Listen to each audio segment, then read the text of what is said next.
I'm back. At least I hope I'm back. Slightly off camera here. Just fighting with YouTube. And if I can't get this working, I will just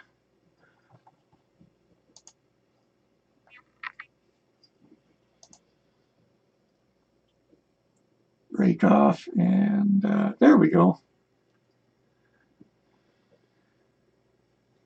We got it here. Let's see.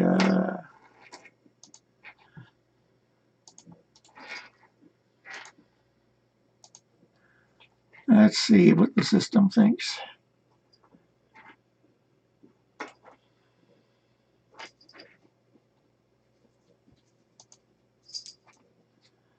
And the system says I haven't done it, so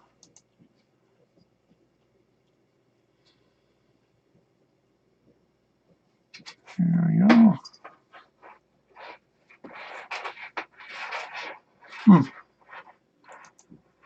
Wonder why. Might be a different thing. Anyways, I'm not going to worry about it anymore. I want to get building. So, first step of building is to remove the cat from the table. Come on, Gus. I got you a new box. I have to get all the expensive stuff out of it first. There we go. So what do I have here? Camera's not quite wide enough. I'll be sitting down for most of this, but clipping my head. Just arrived yesterday. Nicely wrapped Prusa. Couple of scrape marks in there. I like the fact that they send it wrapped in dark. So folks,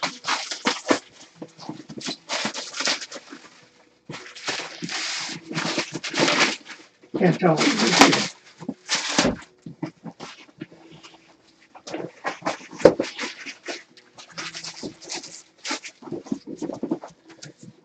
At Christmas time, rip and tear, rip and tear.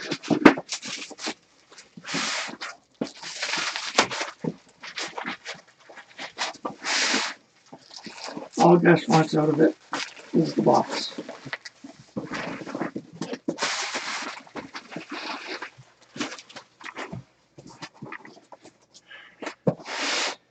The Friday night 3DP chat EU is in its final throes there. Our standard paperwork, the invoice, air packing, manuals. Now, with the manuals, well, these ones are fairly good. It's always best to go online and use the manuals from their site because they get updated regularly and you get comments on there from other builders. How you know it's a real Prusa? Get our gummy bears. Brenna's not here, so I get to eat those all myself.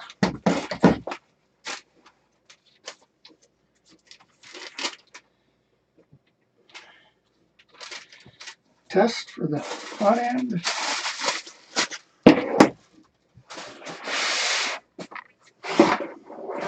Slowly take this out. So this will be the third Prusa build we've done.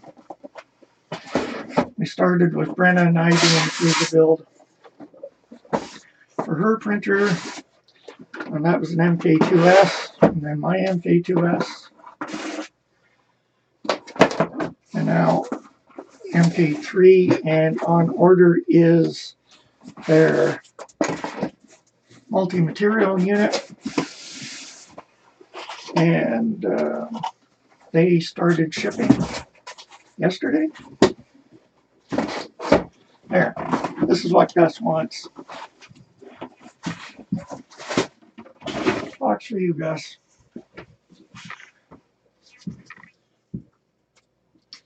So, I'm not seeing quite as much of the desk as I want. So I'm just going to update that.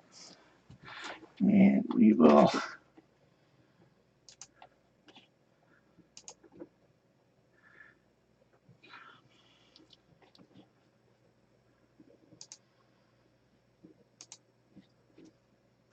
just want to be able to see. There.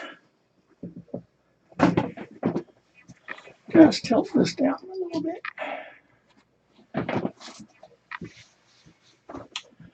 And with the iPad,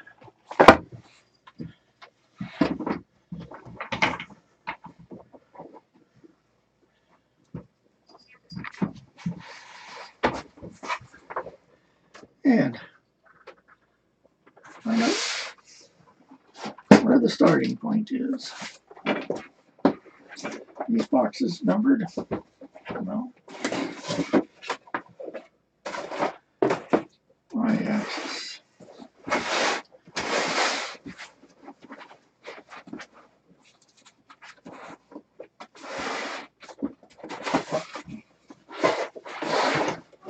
Ties.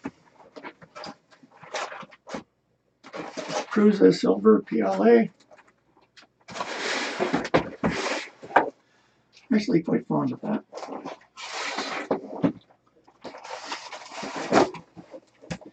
And our motors.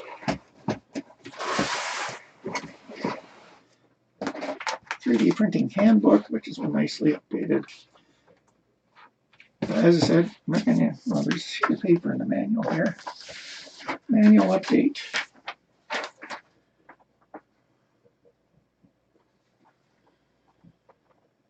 Chapter 6, extruder parts, have been changed. But, as I said, I'm going to head over here and we will find out how the current manual is. Now, do I have it already opened here? I had it open at one point to look at it, and I closed it. Let's go to Prusa3D.com.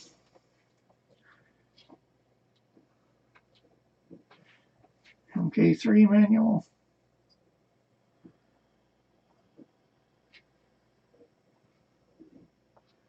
User guide, general problems.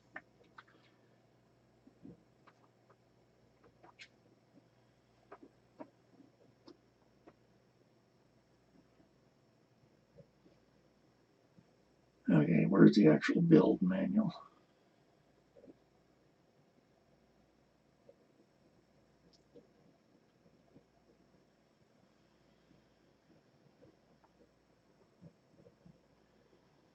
Yeah, that's not what I wanted.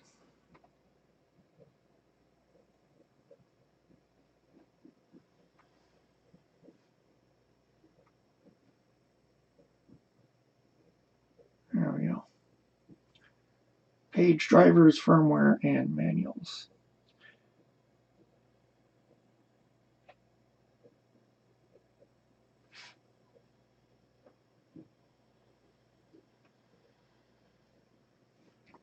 English.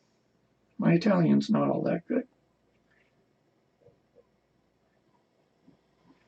Version 3.05.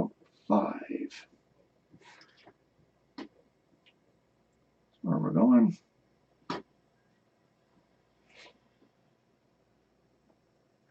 Introduction. Here we go.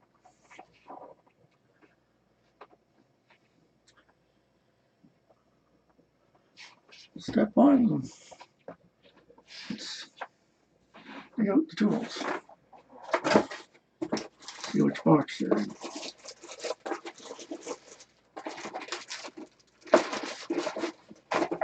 Not in that box. This one might be good. Yes. There's our tools. Later on, our glue. I just leave it in the box. And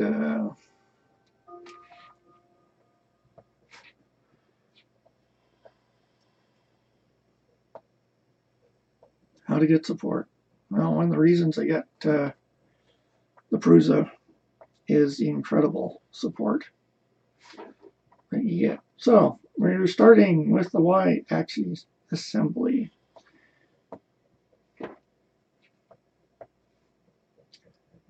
Okay, let's find the parts. First off, it's the frame.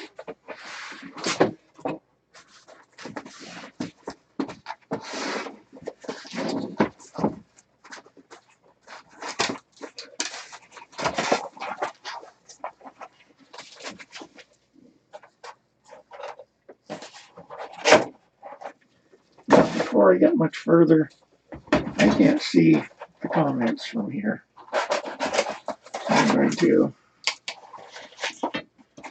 go get my other iPad so I can have it open so I can watch the comments from it.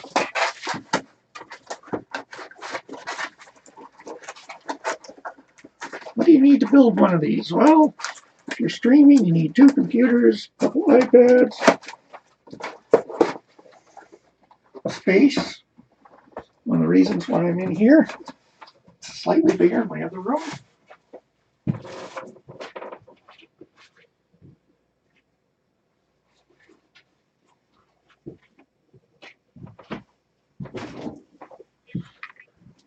I'm in the process of turning my train room back into a train room. It sort of got taken over by 3D printing.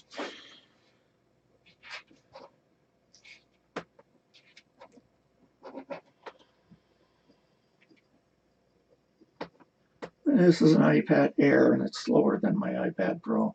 Noticeably different. And here we are.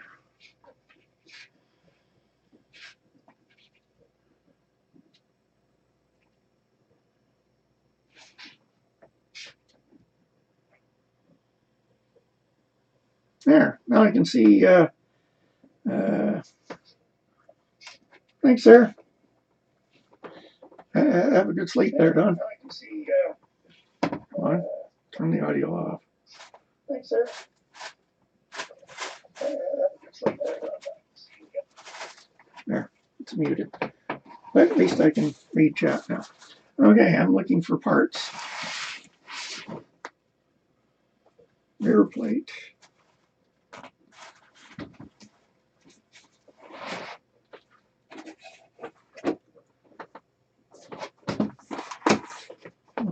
That's the rear plate.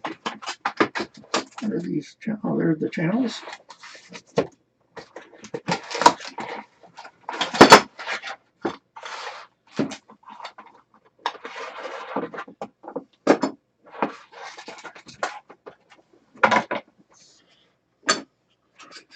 So, I'm supposed to have, according to the manual here, 2 these short pieces. Don't need the back plate yet. Put it off to the side.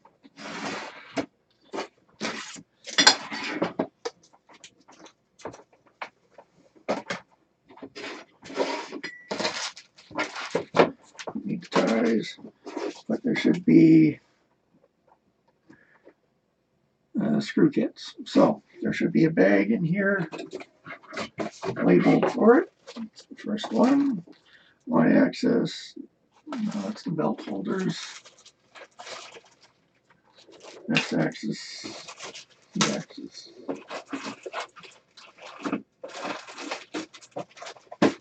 There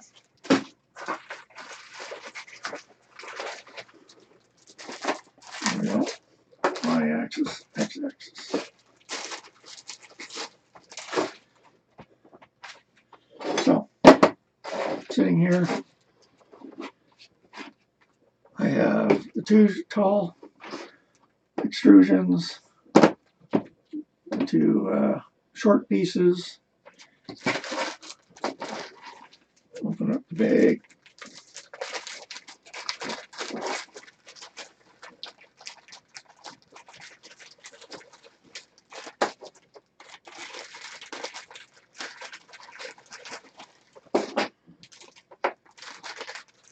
That's the bearings and the feet. Don't want them yet. Might as well dig out these.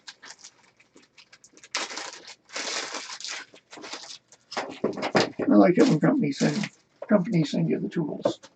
Don't have to go hunting.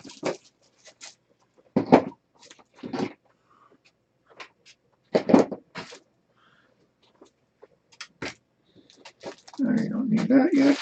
I can need these. 16R screws.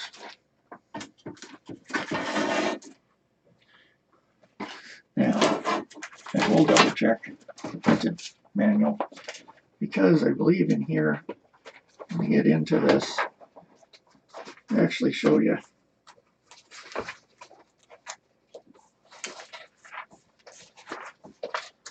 the screws in there, right? Oh, okay.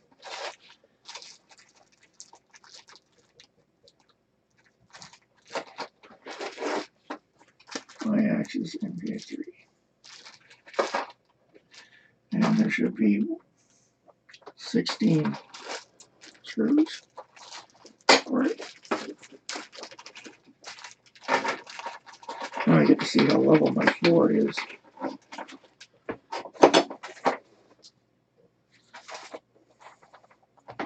thought what they had was a, okay, it is. What they have is on the picture, or for the bag, they show the parts. So now I can go and go, yeah, it's okay. Yeah, that's the part I want.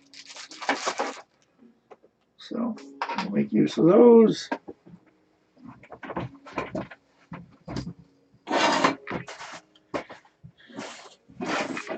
And I'm just doing clear that off. There.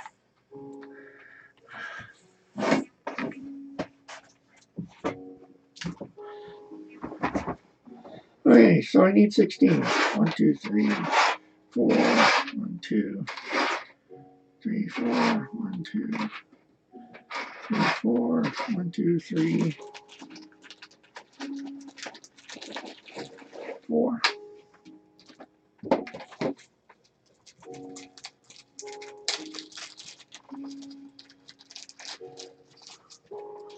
Make sure I have the right Allen.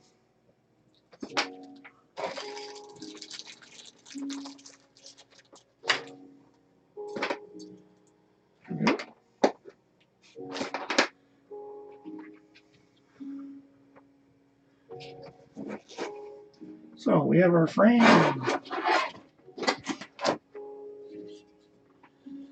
Power information. Prusa, so this will be the front. This will be the back.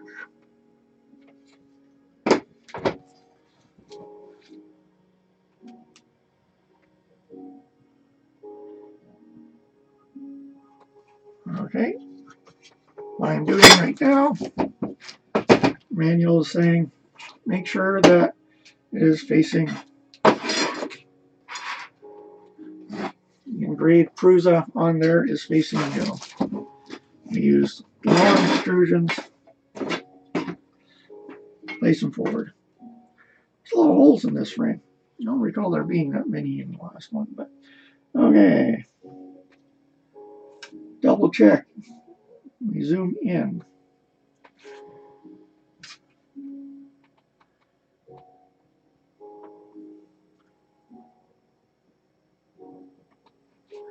Okay, so screws come in from this side, the back, and they go in the inner set because there's 2 sets here.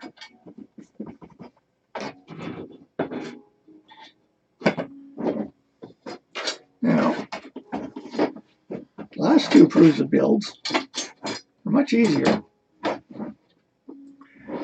because I had Brenny here to hold things for me.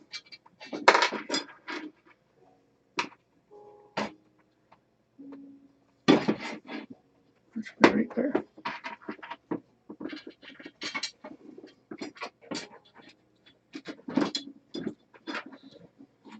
Every once in a while, my hands decide to start shaking. But we'll get there. The hardest part is getting that first one in. Now that I got that going.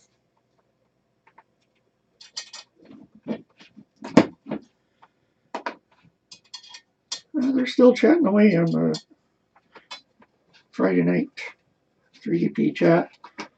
They went over 100 subscribers on that channel today, so means Matt can get the proper URL for the channel. And it was broken into an EU version and a North American version strictly because of time issues. The North American one is 3 in the morning for Martin, who is in Iceland.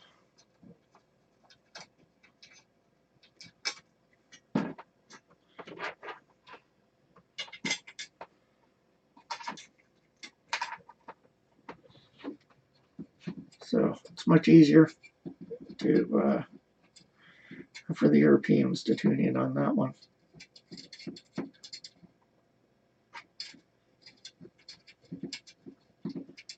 And even though I have not been able to stream much from my channel of late, ran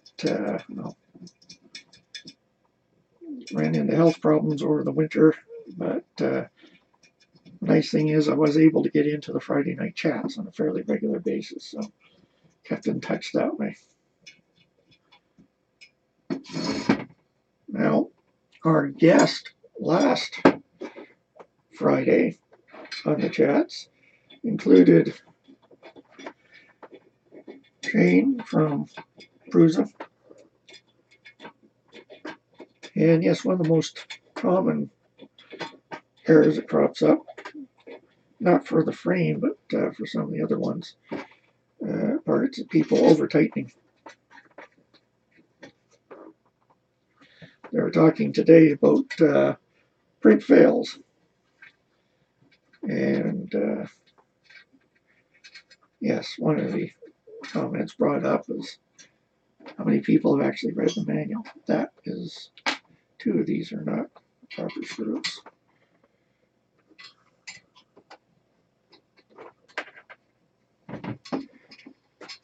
And from time to time, I'm going to have to chase Gus off here.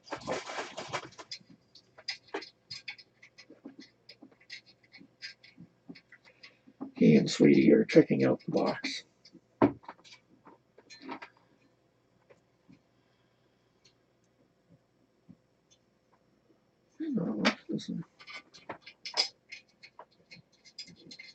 Must be my eyesight. We're not looking quite the same. Okay. Those are tight.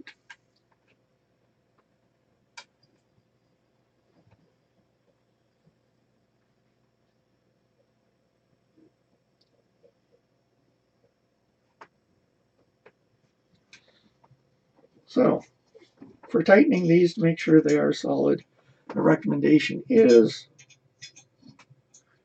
you go on the diagonal,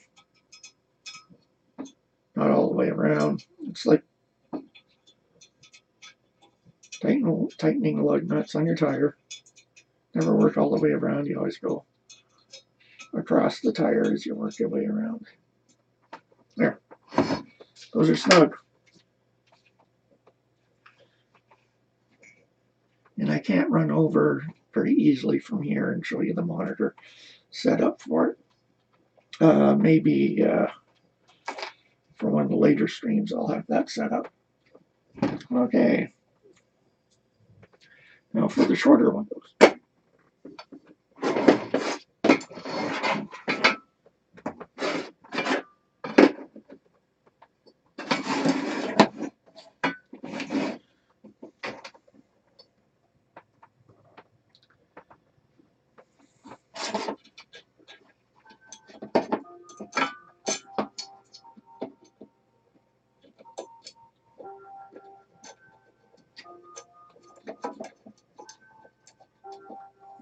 So the other thing I've been up to lately is doing the SLA printing. And I just had a major fail there. It wasn't actually with the print. It was I put the print into water, and we soaked it for a couple of minutes. After You put it in soap and water, and then you scrub it down with alcohol. Well, I put it into the water and got a phone call. Then got another phone call, and then went and did something else. Then had to head out. And by the time I got back, I was tired and went to bed.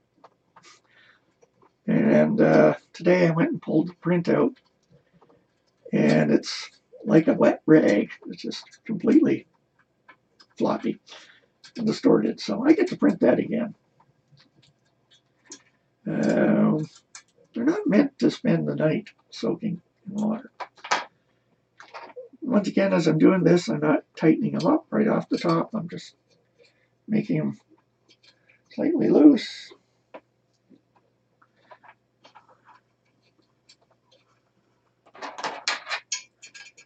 And then I'll tighten them up. Everything else is done.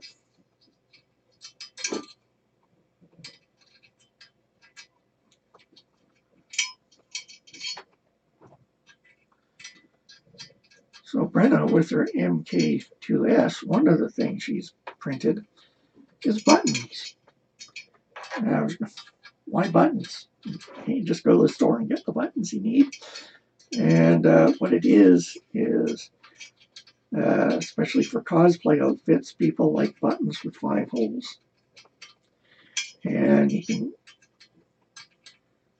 string that out. When you sew them on, you get a star pattern. 5-hole buttons are very hard to find, I guess. So,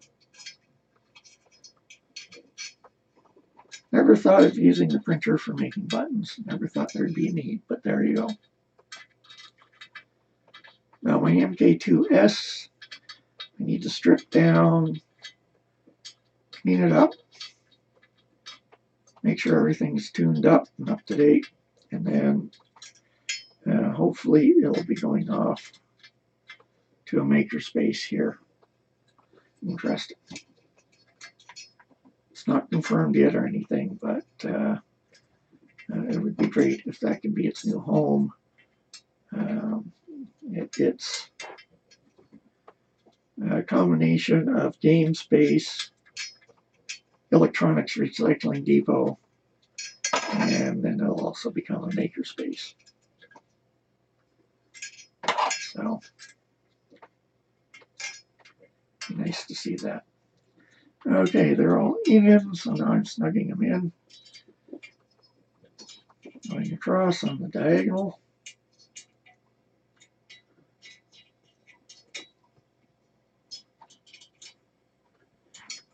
They just have to be snug.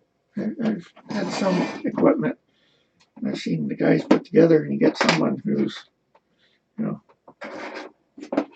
240 pounds, it's all muscle, and they really want to crank things in so that it's solid.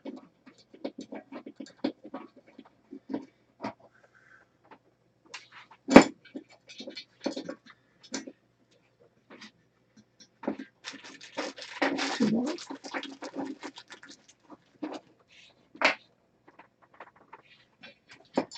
You don't have to do that. And if you do that with some of the printed parts, you distort them, or you can break them.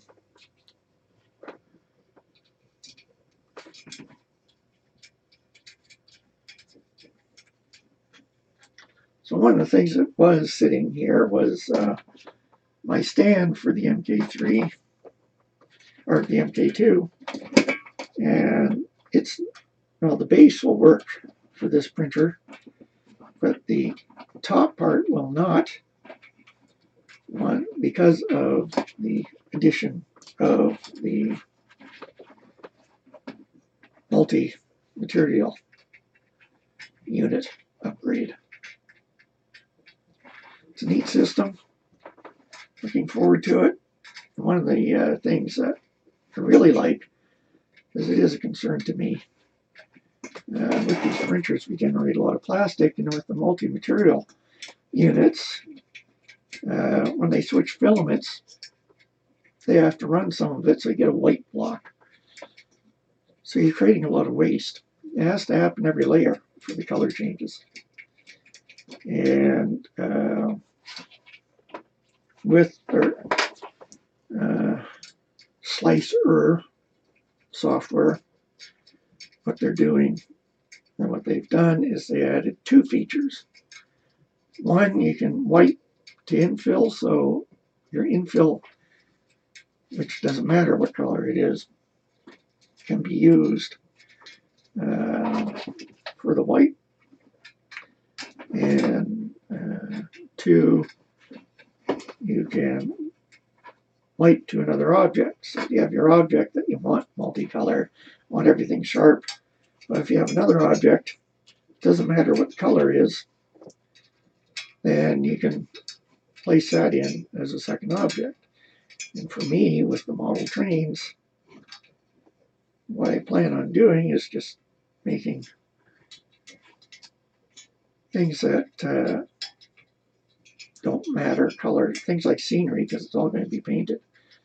Need to have a couple of those models on hand. And when I'm doing a multicolor print, then I can just print those off with the color change, the white pattern. White to other object. I'll print more stuff that way and have less waste. The other neat thing is they've added, there, that part's done. They've added to simplify, or slicer, pardon me,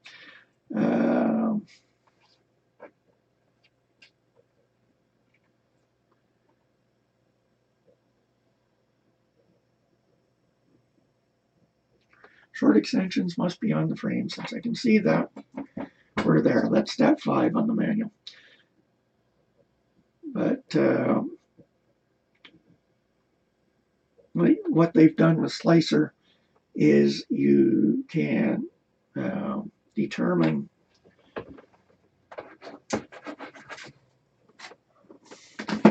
how much of a white you need. So if you're doing black and white, you actually need a major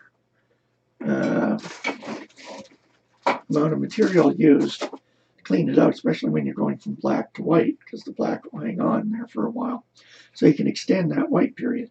But if you're going to two similar colors, then you can shorten that down. And once again, you're saving on the white material from that. Front and rear plate projection. Front plate is this one, which makes this the rear plate.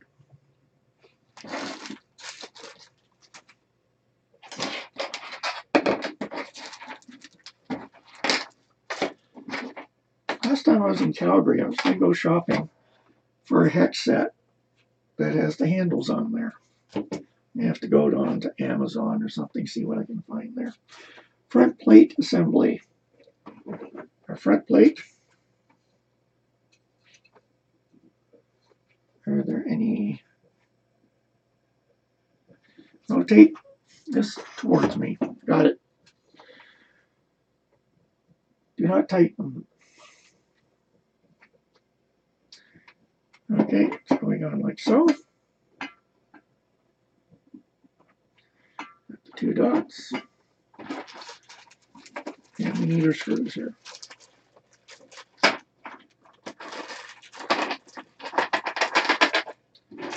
What do we have?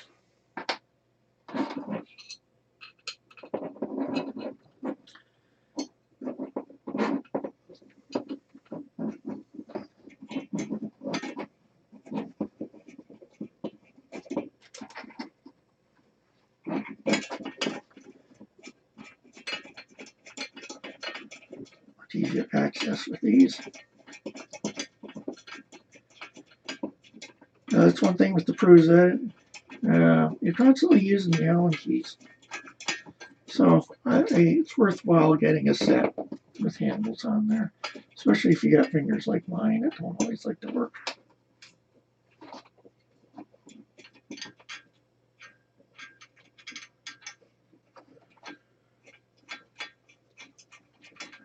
Once again, putting these on loosely.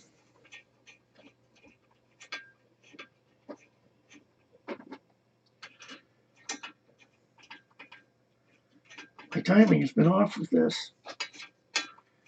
Up to last week, you couldn't go outside to do gardening or anything because we have so much smoke from forest fires.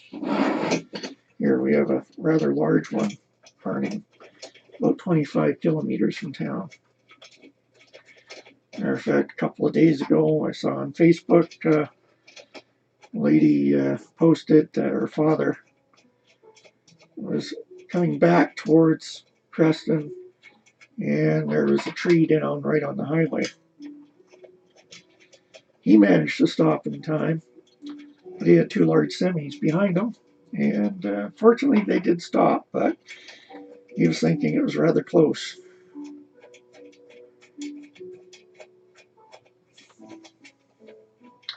But we had a weather change, and we actually had a little bit of rain. Not a lot, but a little bit.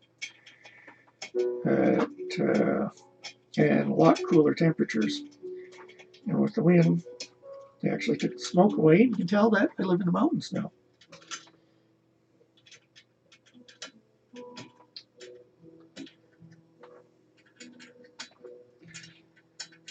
See notices from the Regional Emergency Operations Center, and sometimes I think, man, I'd like to be there. That's what my background is emergency management. Sort of miss being there. But at other times I'm going, man, I'm glad I'm not there.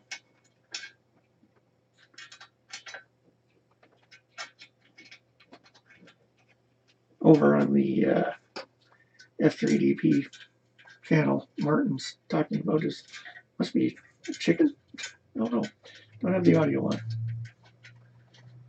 Large print though, looks interesting. And one of the things I'll be doing with this printer is it will be running Octoprint. I have to double check that everything's up to speed with Octoprint and the multi-material unit. I don't know the ins and outs of that, but Joe Mike,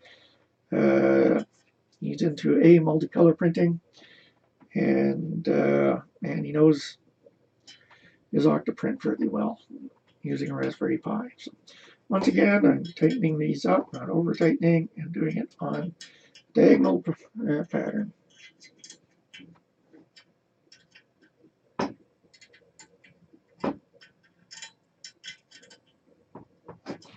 There we go.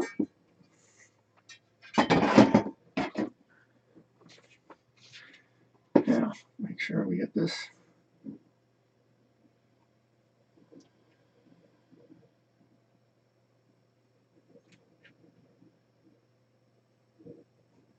Okay, we only do the front plate first. Rear plate. So, let's put that away. Step 8.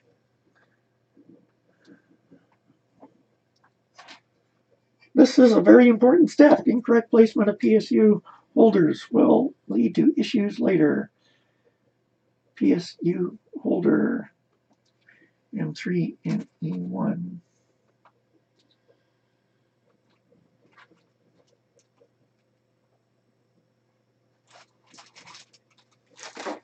M3 and E.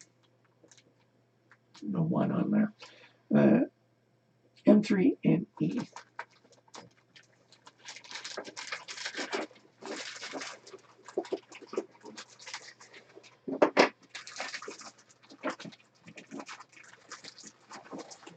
These two units here. I should be able to set things up. I think I got enough cable there. Move this stuff over. I have to experiment with the layouts on here.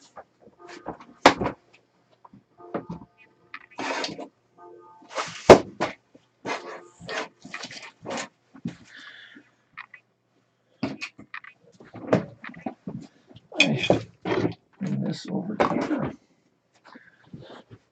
And let's see, we want overhead Wide with overhead. Wide close up. Of course, I don't have that. Oh, there it is. Yeah, that's it. But,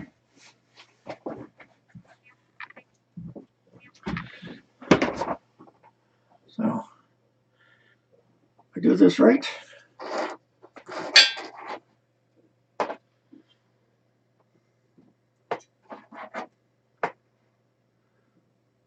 These are the parts for the next round.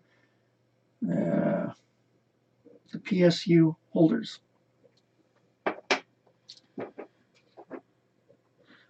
Rotate the frame so the shorter ones are towards me.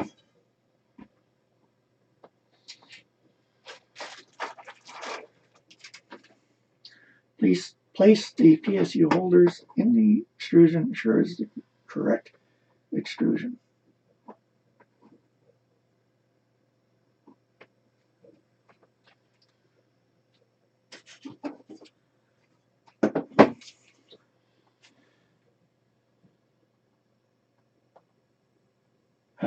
Okay. These actually slide in there. See if I can show this off a little bit better. You can see it in the upper camera.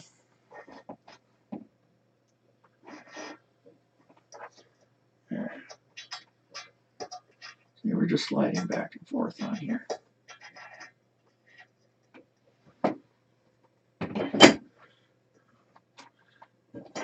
Where'd I put the other one? There it is. There. They are slid in.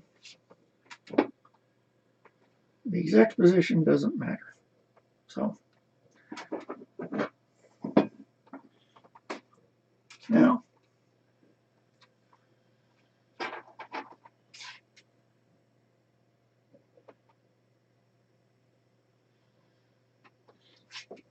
just making sure I got everything facing the right direction.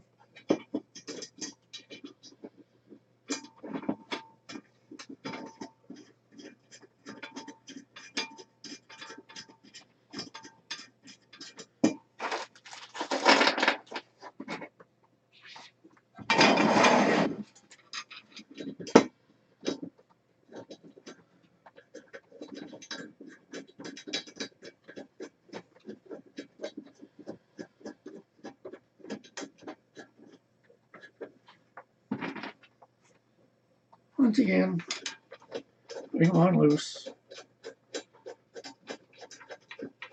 Put them on there, and then we'll tighten up in the day. So the SLA printing is great for doing the fine detail parts that we need for the model trains. But SLA, even though there's a number of resins out there, it doesn't compare at all to the number of filaments that are on the market. Now, one of the things I like to do, and you can't really see it in this shot, well, I guess you can. I love my MakerBox subscription. You get to see a wide variety of filaments, try them out, see what you like, as well as I do have a good supply of different filaments here. And with the multi-material upgrade, load up 5 filaments at once. Their software does a couple of things with that. Even if you're just printing with a single filament, if you have your 5 most common one up there, rather than having to unload and go find the other filament and put it back on, what you can do is just choose filament number 1, 2, 3, 4, or 5. But the other neat feature is, since it can tell when filaments run out, if you get down to the end of a spool, you know, you can have, say you have a new spool, same material, ready to go. label your old spool on 1 and your new spool on 2, and then you can set it up so that when spool 1 runs out of filament, it automatically swaps over to your new roll. So snug this in on the diagonal.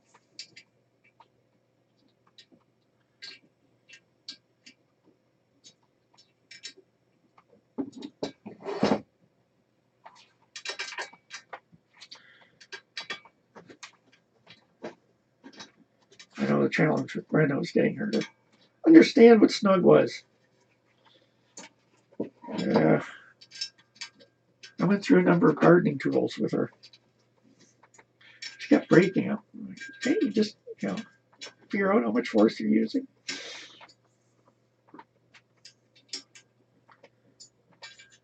But I think doing that build with her was great.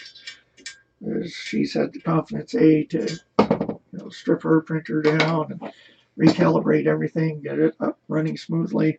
But then when she needed a new computer, she went and bought the parts and put the computer together. You get that sort of confidence. That sort of thing just doesn't come by buying a real one.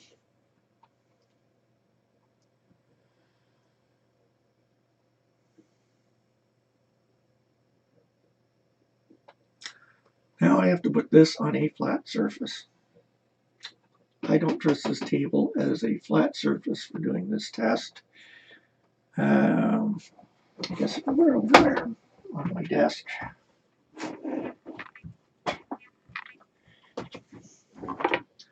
And what I'm going to be doing here is just making sure that it's won't fit there, won't fit there, won't fit here.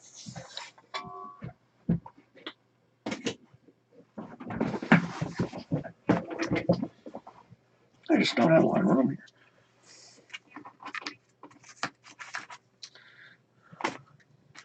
That stuff aside. As I was moving stuff, I found a whole case of CDs I'd forgotten about. It's wonderful music.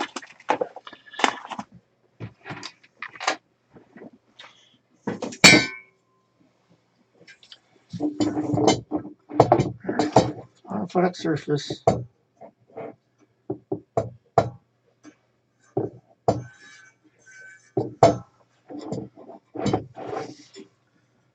I think I'm out. Let's see what they say about the manual here.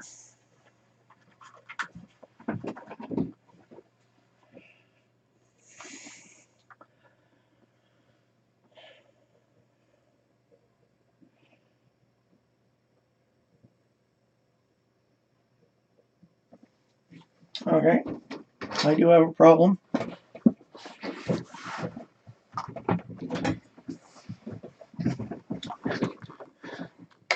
Come have a look.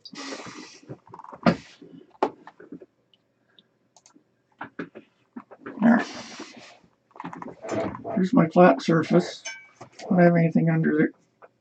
I have one corner that's high.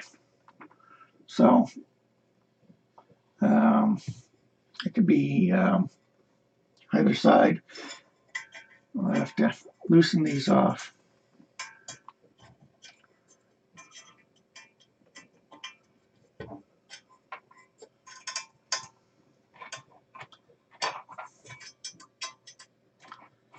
Foldable tables are great for being able to quickly move in and do stuff, but they're not a flat surface.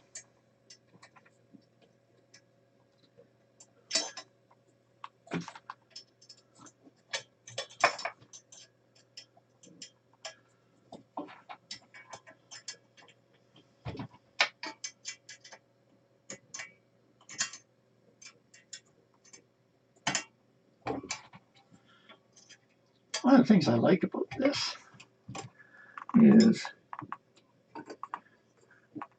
a little bit better.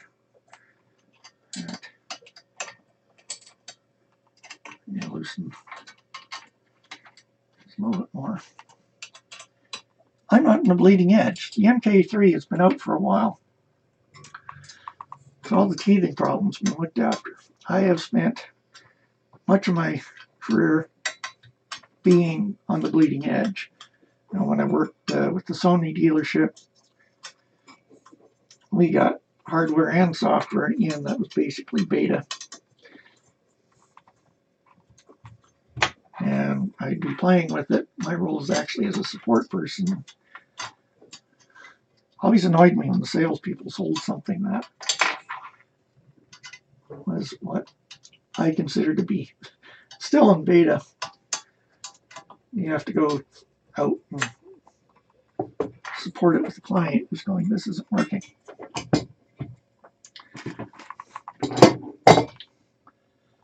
So these days I'm quite happy to let others deal with that. Now, the multi-material unit has just started shipping, but they've done extensive beta, and they have a lot of orders to fill before they get down to mine. But I think orders that are going in right now on the Prusa blog about shipping of it, orders placed today won't be shipping until November for the multi-material. So they've got a lot to go through before they get to mine. And I'm okay with that. You know, I'd love to get my hands on it right away, but I can wait. Now, when we talked about that, we also, our other guest,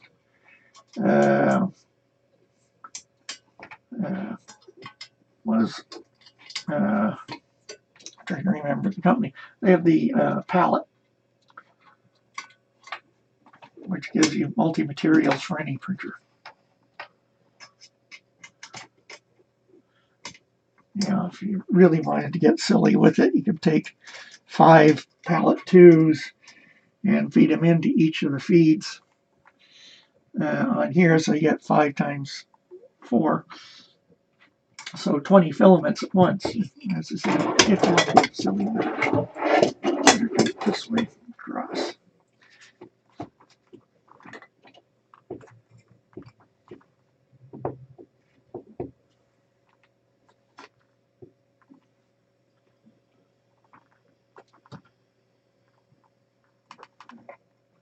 That one feels good. It's these long ones I'm not certain about.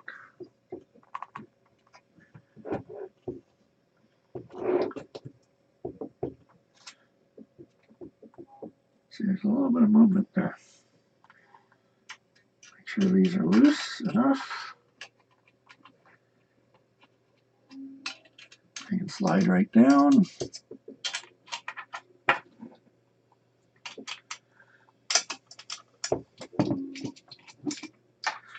Now, this is the flattest surface I have in the house. Make sure there's enough room here.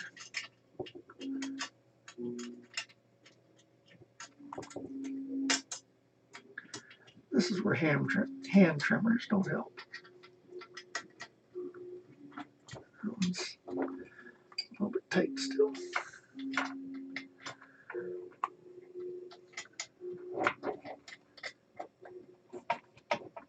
Yeah, I can loosen that one off at all.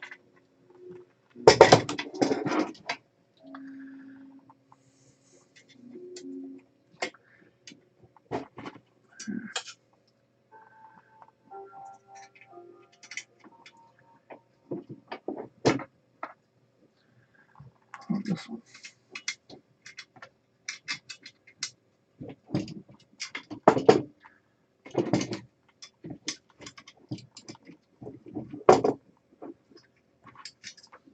Gus is giving up on the box. He's coming to see what I do.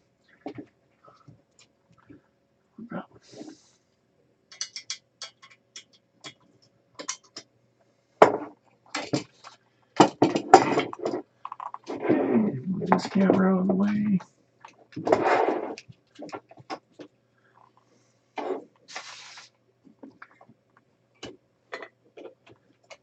Slows down.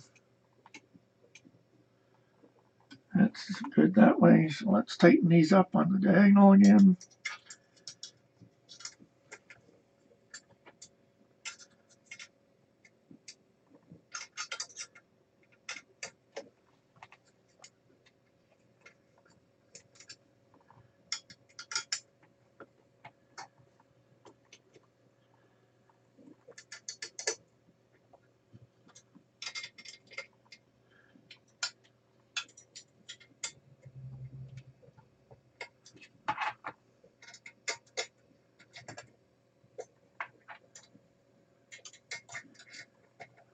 Tighten that one up.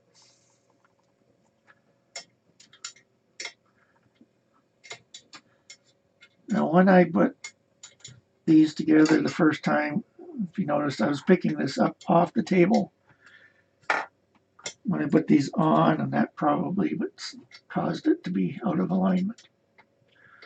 So even though it's a pain with this Allen key there,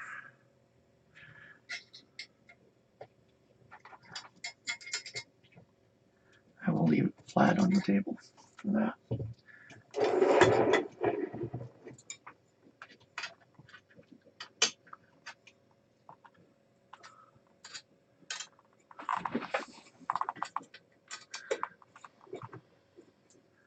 I have it almost.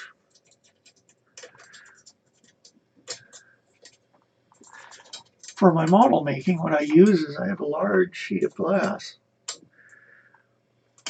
that was just in storage in the last house I bought. So I turn that in and I use that as a modeling surface. And it is flat. It's great because it's easy to clean glue and paint off of it.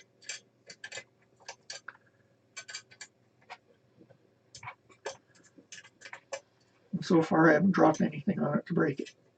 So that's in almost 20 years now. So.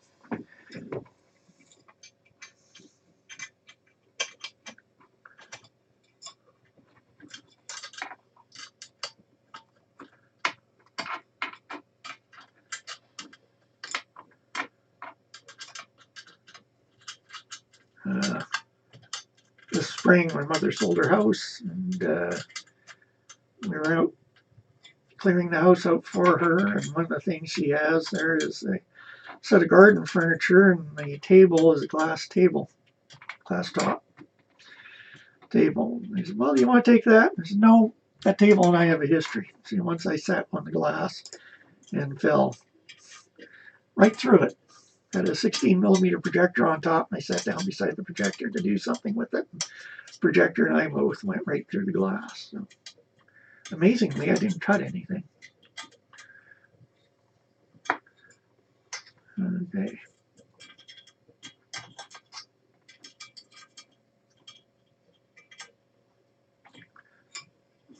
One, two, three, four. Okay. One more set to do. Still solid. We're still solid. Good.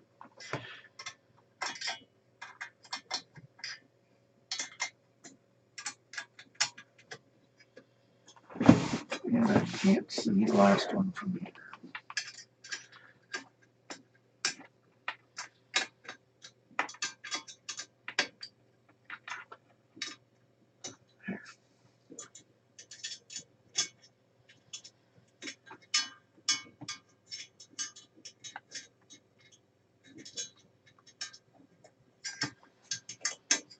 Come on, fingers, hold out on me.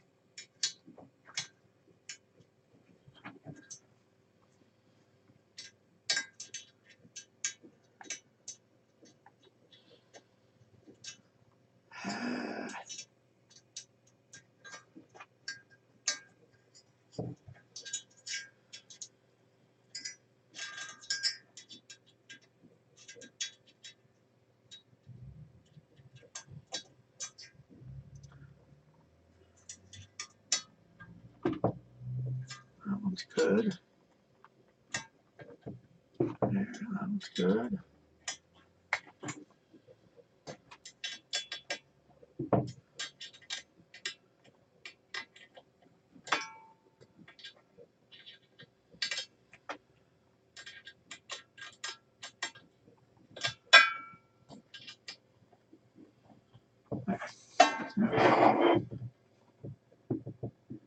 And it's off again.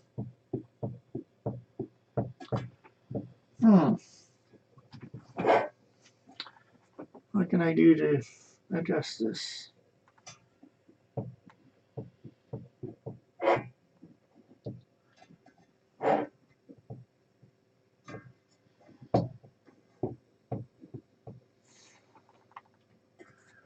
Why?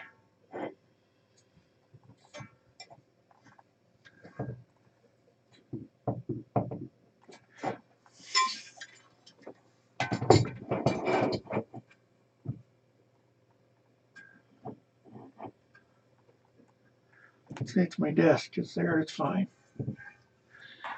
Oh, do I have a flatter surface around here? I'll be right back. I'm just going to try it on the kitchen counter. Definitely can't use the floor here because it is definitely not flat here. Oh, I got this desk behind me. Forgot about that. I just moved this here this afternoon.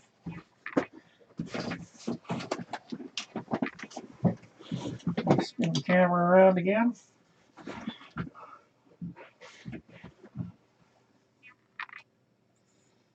Yeah, that's about right.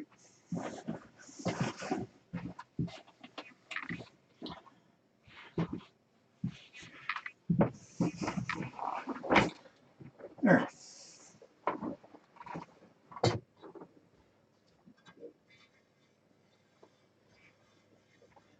That's good.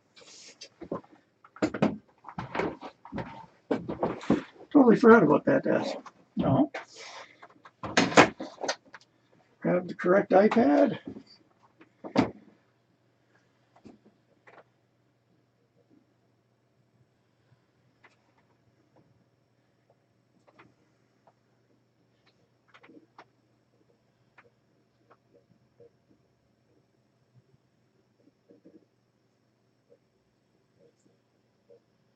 Now, one of the things about using the online manual is the fact that you get comments from people going through the step. I'm just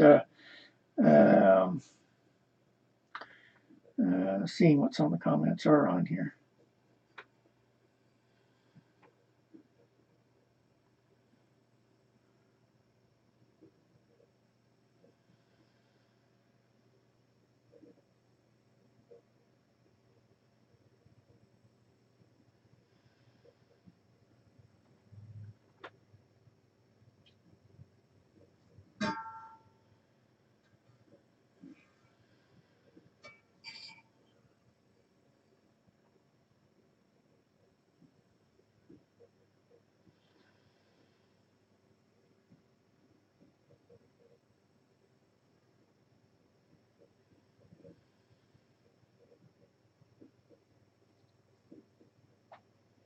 All right.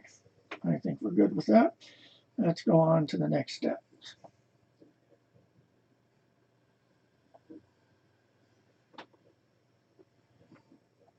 Mounting the anti-vibration feet.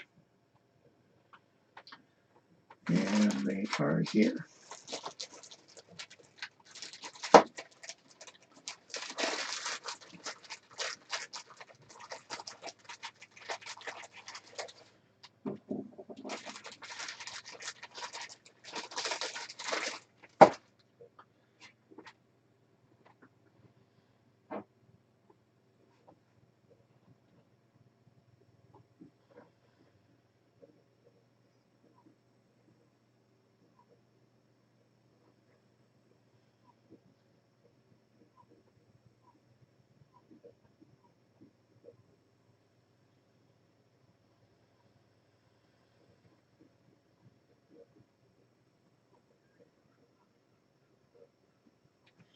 A lot of people actually ended up hot gluing these on.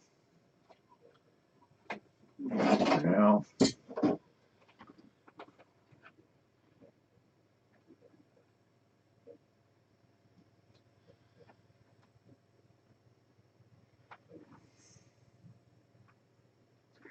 yeah, this is a step that I guess it's the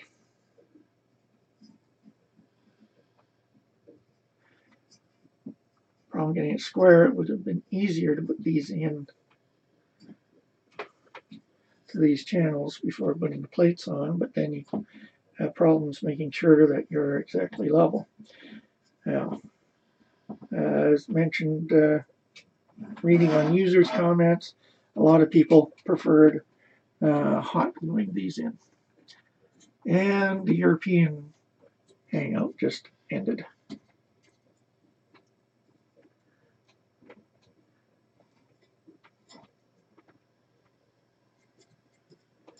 There we go.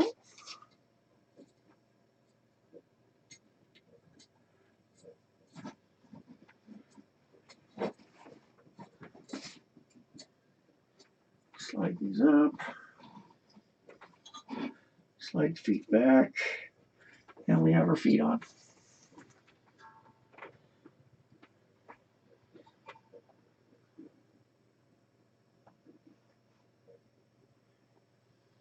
Okay, we're on to step 12, the x-axis, front and back holder.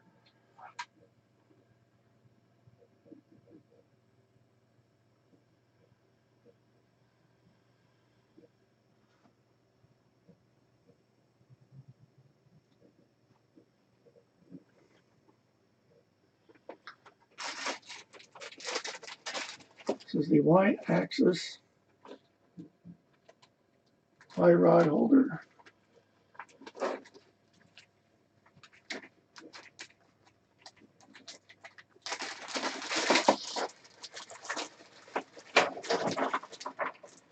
One, two, three, four, and in our part selections here,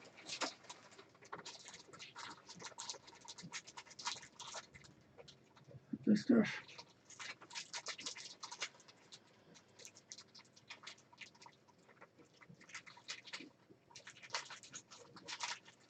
Yep, they're all in there.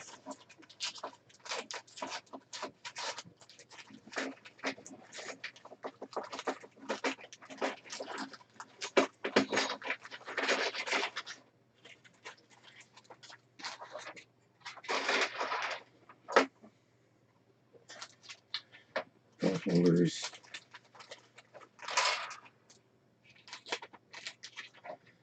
Put some of the stuff back in the bag. I don't need it quite yet.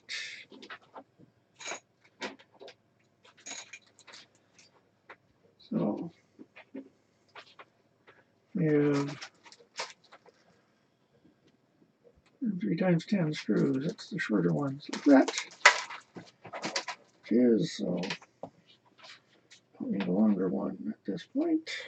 I need how many? I need 8 of them. 1, 2, 3, 4, 5, 6, 7, 8. With these 8. 1, 2, 3, 4, 5, 6, 7, 8. That's it for now.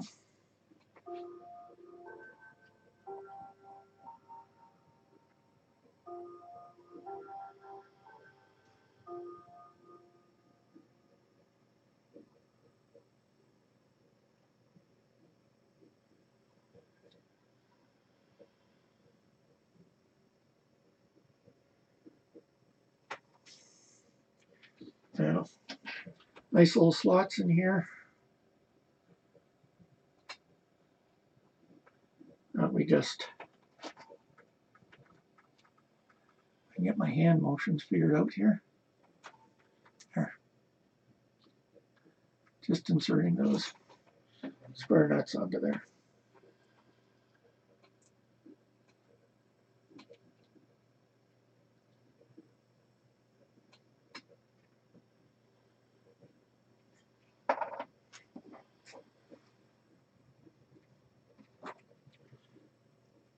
Now, one of the things when you're doing 3D design is learning how to make allowances for embedding. These sort of things. It's quite handy when you can do that. There are times when you need something metal in there.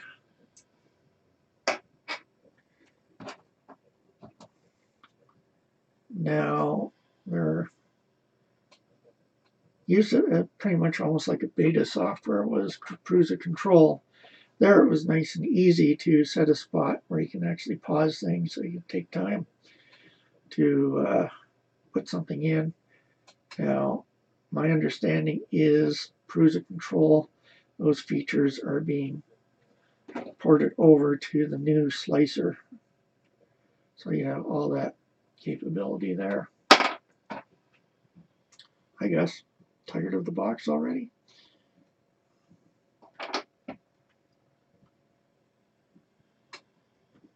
How long before the cat jumps? Yeah.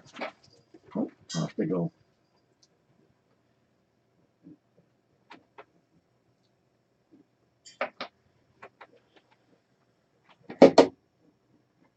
Okay, those are prepped.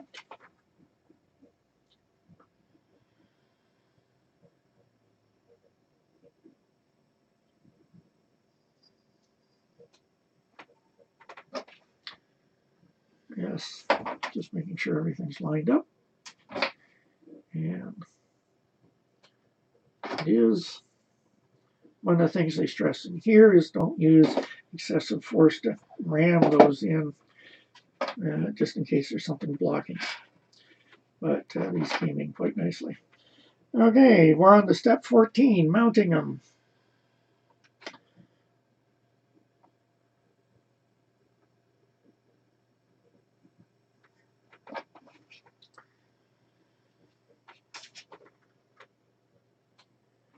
To make sure that I have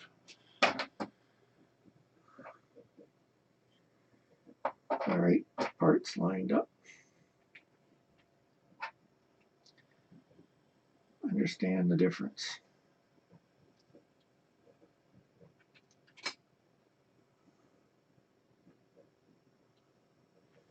Okay.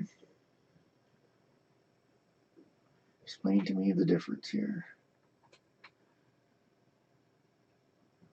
Why holder front?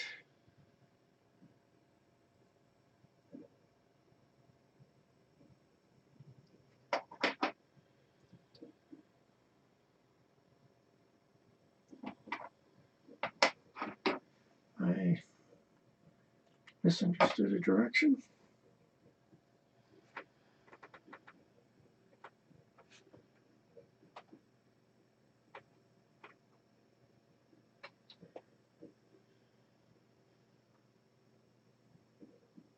Oh, okay. Starting January 2018, the front and back are replaced by same shape pieces. Yep. All right, perfect.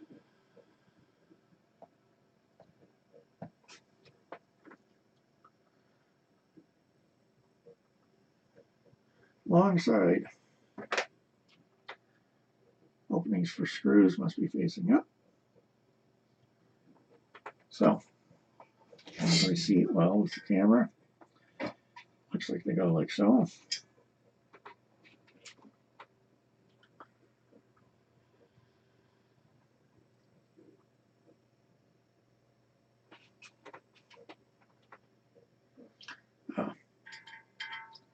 Go up like so. I tilt them up and put them on.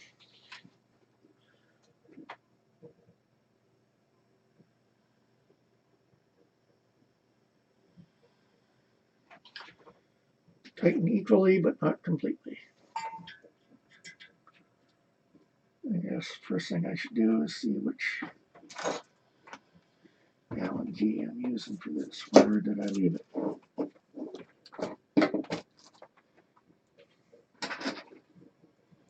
Yep, that one.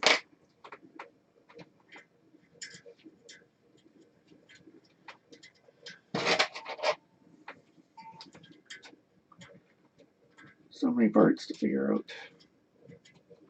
I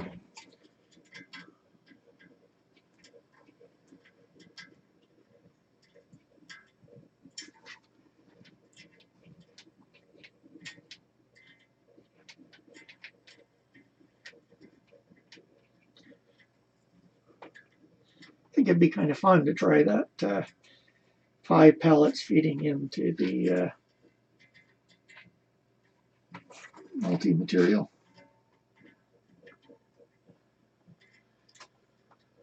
Unit for a total of 20 filaments at once. Have absolutely no idea how I'd make use of it, but it would be fun. Okay, this does not want to go.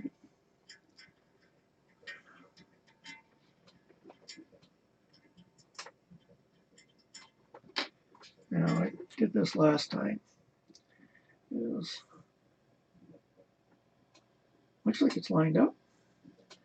There's some that I ended up having to move it high. I had to just test my hand first. And push this in just a little bit more.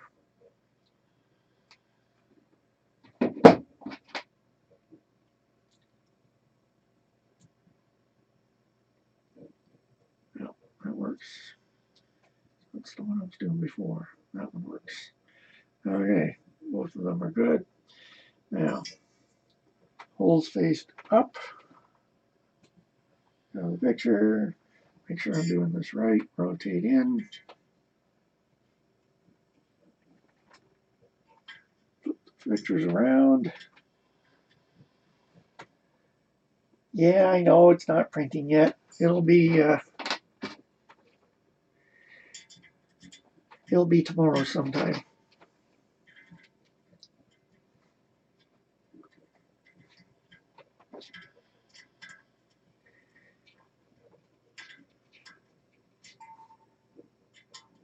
Now, when we did Brenna's build, we took a break for supper and that was it.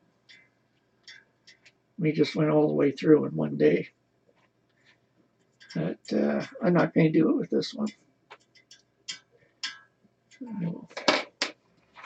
Now, I just tighten those. Do not completely tighten, so back off a little bit.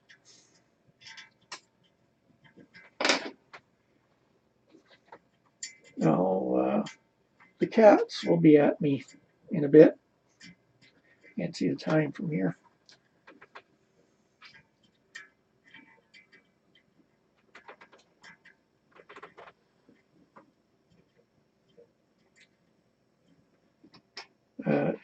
Cats have internal clocks. They're incredibly accurate. And when it comes time for their food, they'll be at me.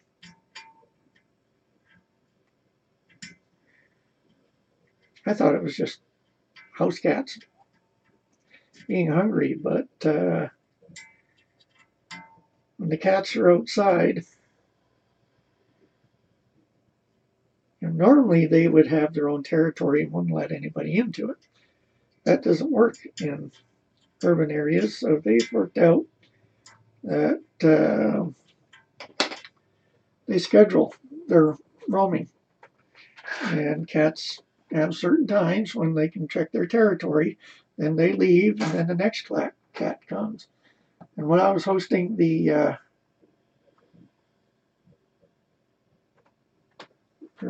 okay. When I was hosting the radio station, there were some cats that okay, where the rear there. Not on the grid, they're on here. I'd look out, and yes, I would see the same cat going down the alley at a set time. And actually, for the length of my show, which was 3 hours, I had 3 different cats, and every day they were there. And hour 1, 1 cat, hour 2, second cat, hour 3, third cat. They'd come by and look in. Gus and Sweetie, I don't let them outside. I've gone through too many phone calls when I was volunteering at an animal rescue about people losing their cat. Cat went out last night but didn't come home today. And one of the other places I volunteered at was a heritage park type. We had, the one-room schoolhouse, and, the barn set up, and a very old log cabin. And it was on, I forget, 4 or 5 acres of land. And underneath the owl nest, I would find cat parts or small dog parts. So the owls were well fed. I once saw a fox going by with something in its mouth. So I'm getting these in there, but I'm not tightening them. They will be tightened later. Okay. Repairing the idler belt. Why belt idler? Part 1.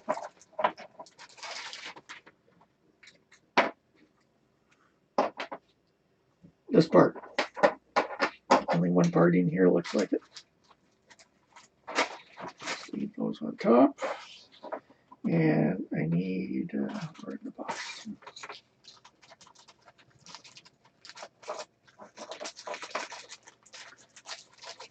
Idler. And there was a longer, there.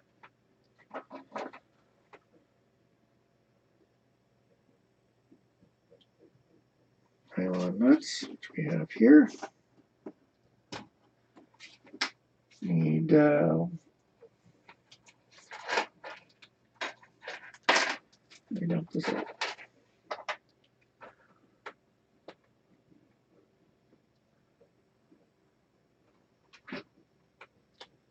'18 screw.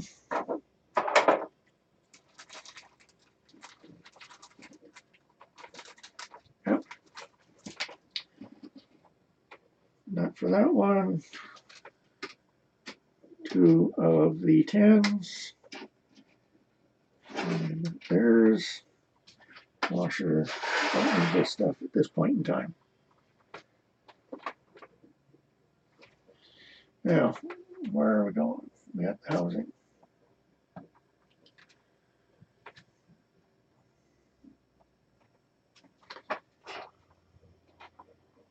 And this is the part I had problems with before. It wasn't a part with, it wasn't a problem with the part. It's a problem doing this with hands that don't always want to cooperate.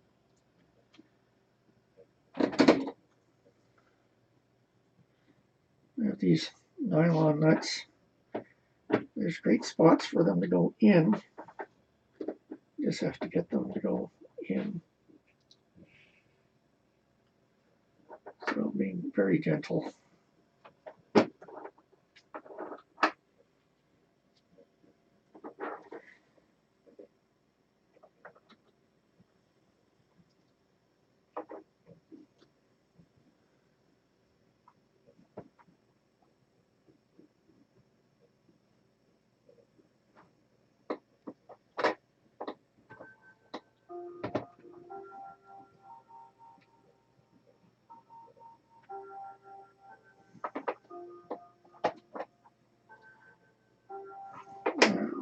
Next one.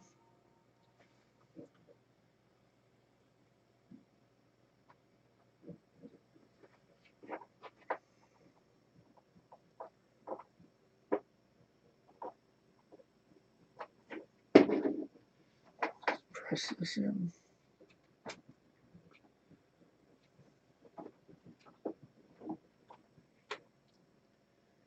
Yeah, they're tight.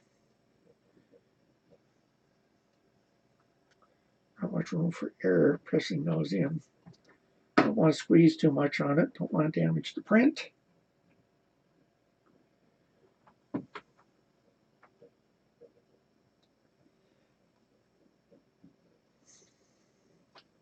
There. see. Turn it the other side last.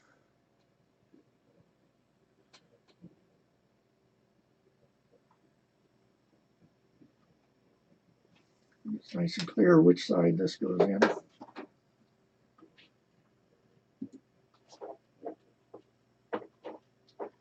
No guesswork there. Oh.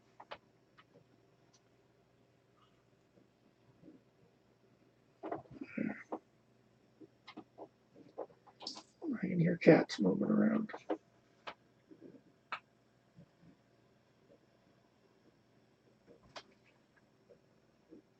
There. In. Yeah, not their supper time yet, so I'm good.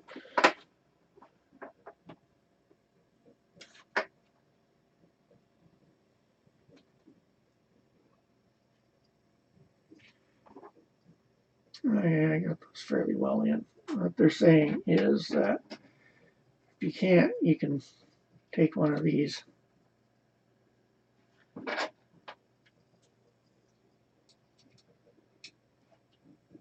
and screw it in and it'll set it.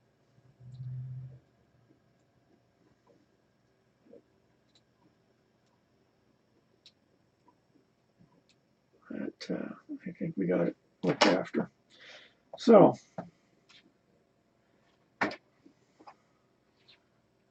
now this comes in from this side. Bearing housing orientation doesn't matter. Okay. Suppose.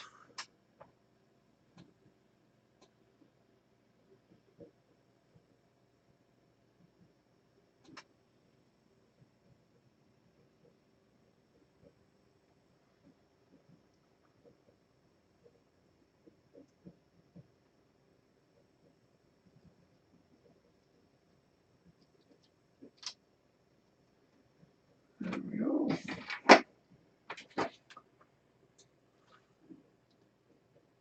Does not have to be tight.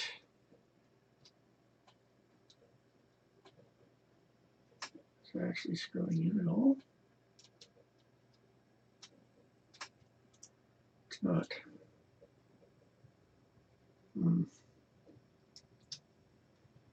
What's happening for me is now I can't get it out.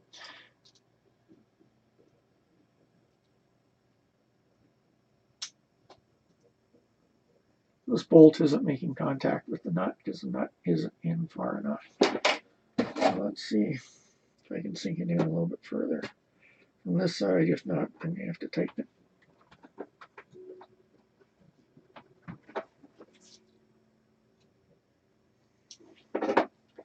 As I press on there, I can feel the table flexing.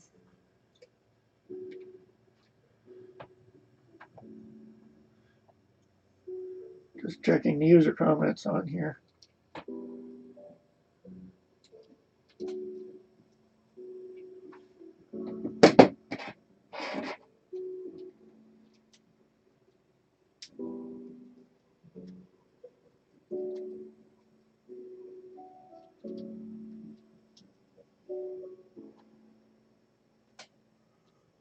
Okay. And yes, there can be an issue. Looking at the comments, there could be an issue with some PET-G being stuck in there. But it means I have to somehow get this out again.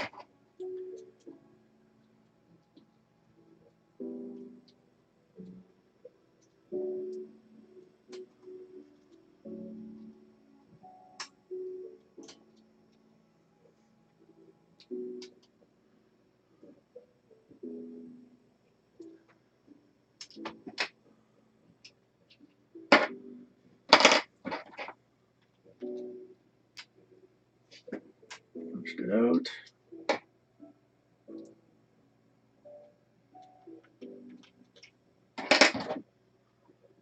Yeah, the nut wasn't in all the way. It's a lot deeper. Let's try this again. And there's a fleck of PET-G.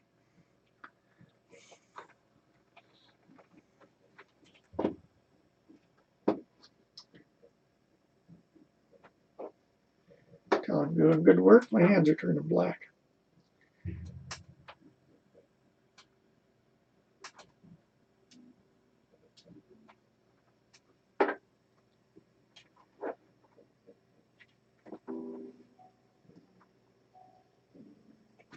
Already, I think it's in deeper than it was last time. Let's try this again.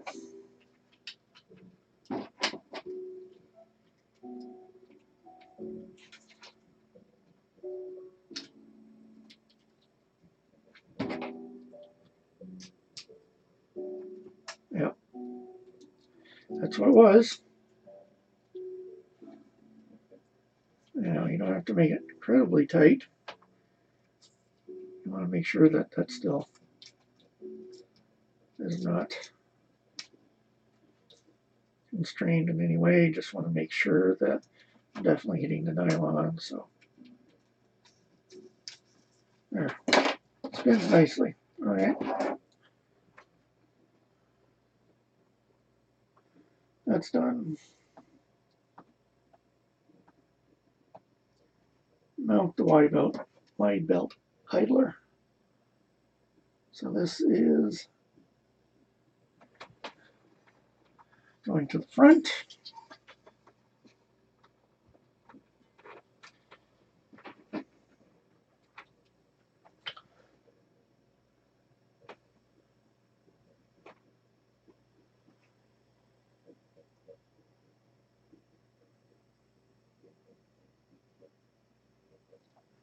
Okay, the big thing they're stressing for this step 18 is to not over tight. It needs to be loose. It will be tightened later. So take it by needing to be loose. Make sure we get contact. I wonder if I got the same nylon problem with these.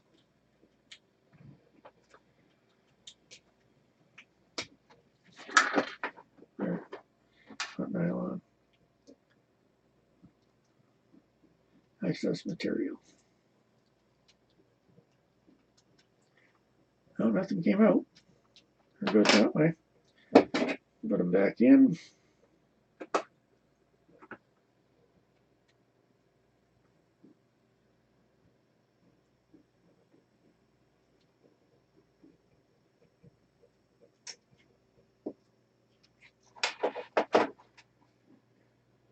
My kingdom for a new set of hands.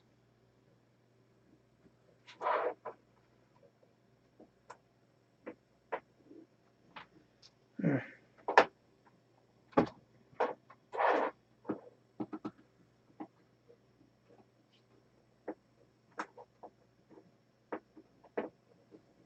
I'm going to try setting them in by just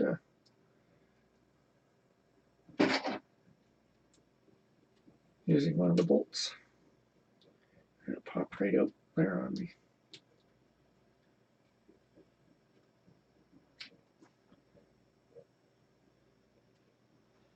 Just suck the nut in.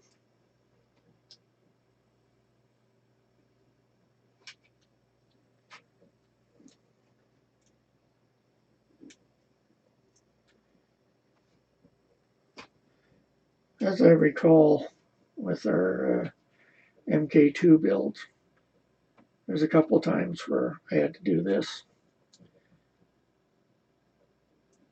Just made the whole process go easier.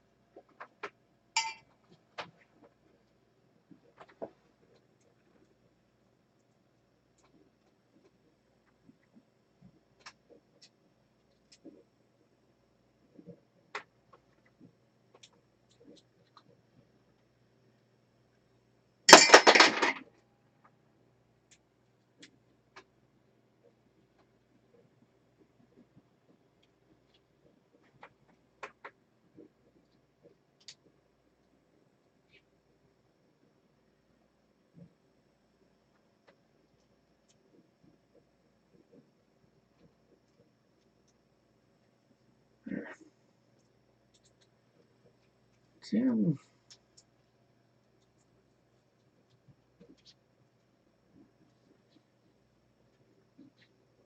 I've made one serious mistake. I haven't eaten any of those gummy bears yet. Sort of how you monitor your progress through this. How far down are you in your gummy bears?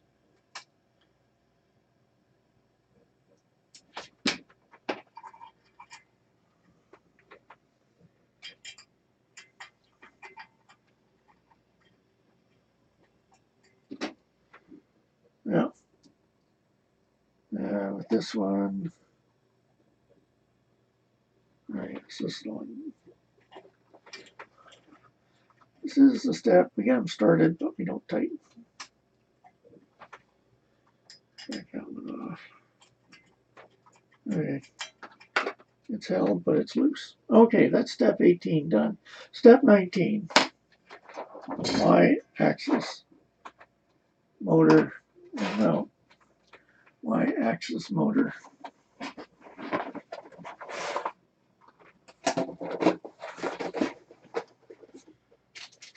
Silica gel.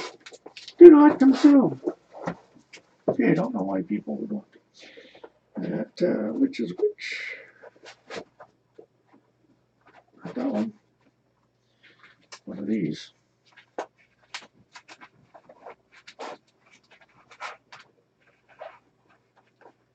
Here's the label.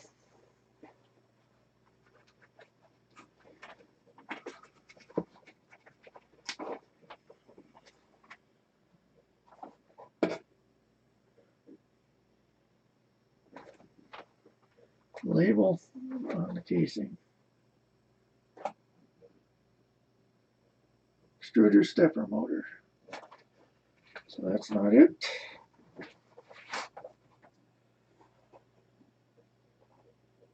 Y-axis.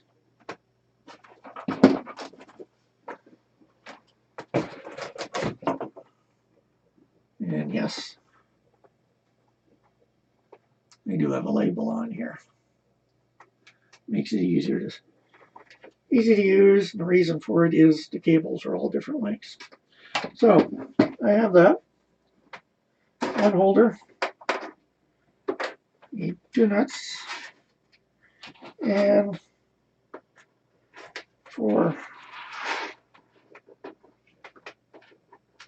screws. So,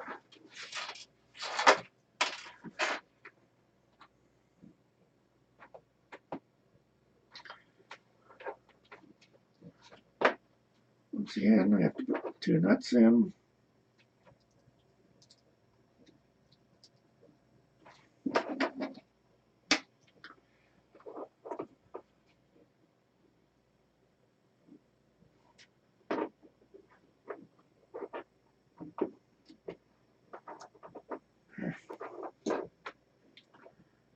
You can do it.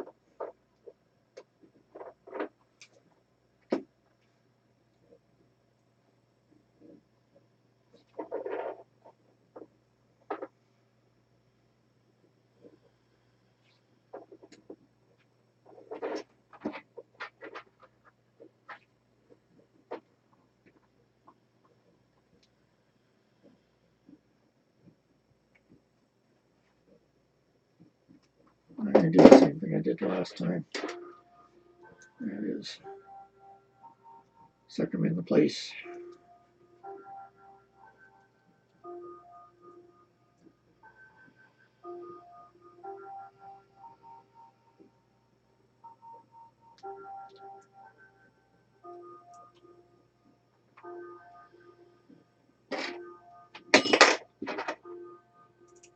I hear 5 bells on the clock.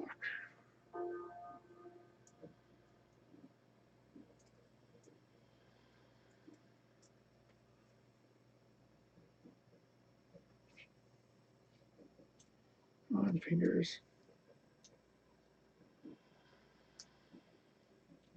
This is the part that I had Brenna do. Much easier for her. There.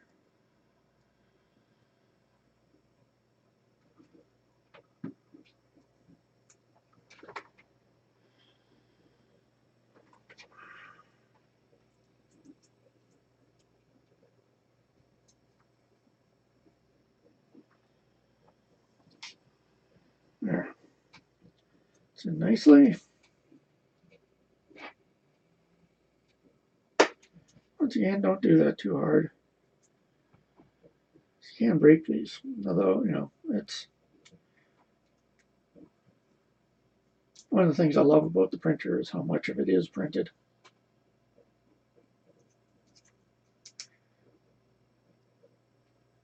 So you can see what you can do with it. Now, one of the things I printed one off was a bearing holder for my brother. It's a $700 piece of machinery, and it's the low-end machine built by that company. They refuse to issue spare parts, even to their own service people.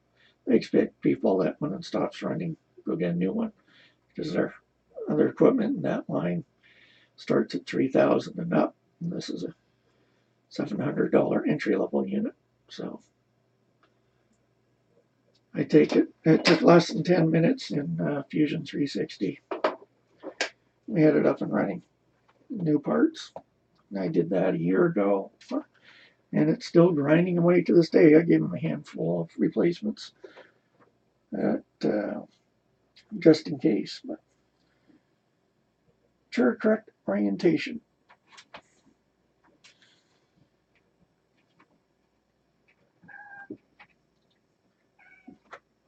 Oh, I have to look at the other pictures here. Cables down, short piece up.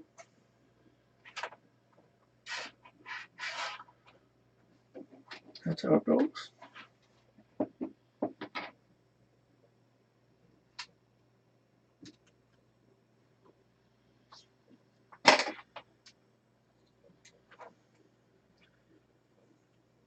And the first cat was here asking for supper.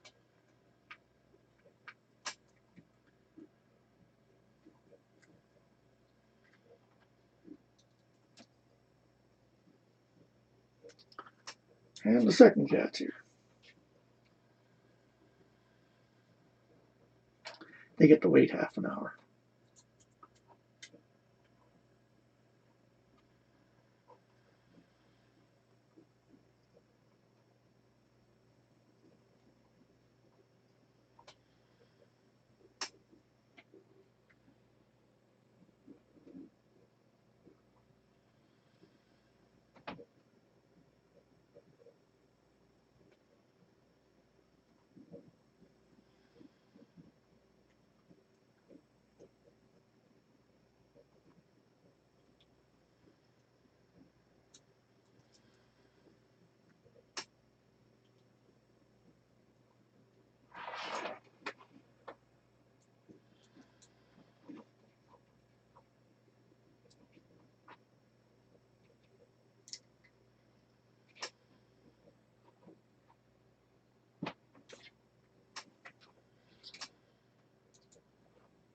Okay, that's tight. Now,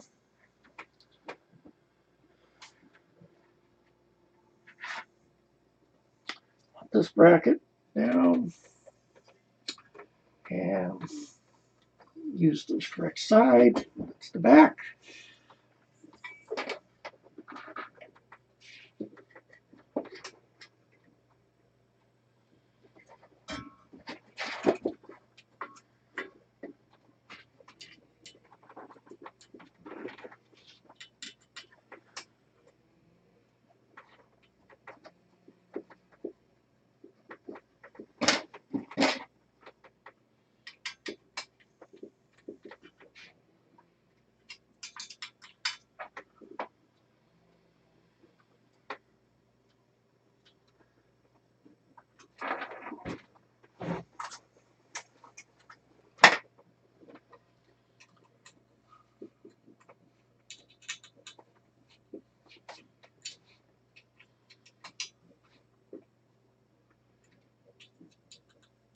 Once again, don't over tighten.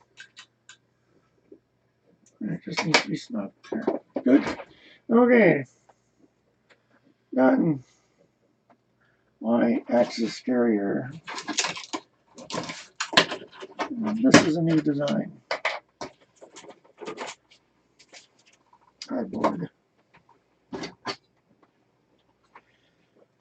So we need this. The bearings, we have this.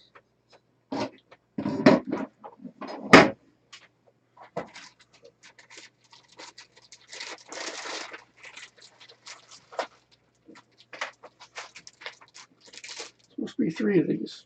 No, there it is. There's the third, hiding. 1, 2, 3. Y belt holder.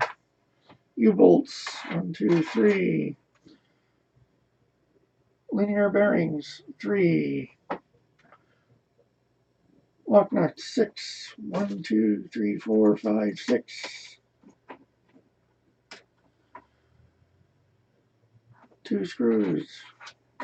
Got them all.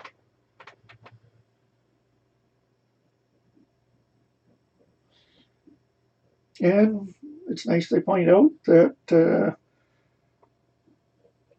countersink marker doesn't matter for this. With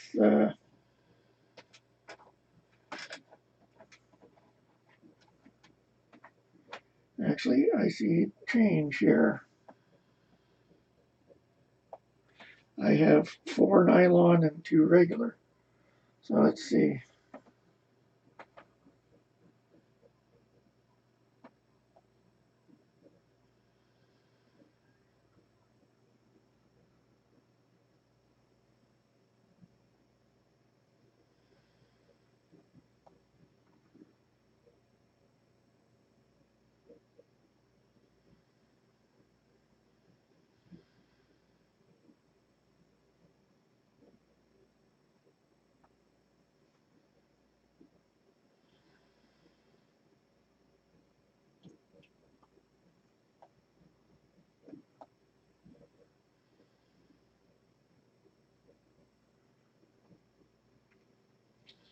Yep. Okay. It seems to be a common problem in here, in that the parts supposed to have 6 nylon locks, and they don't. But one of the other nice things with Prusa is they have spare parts bag.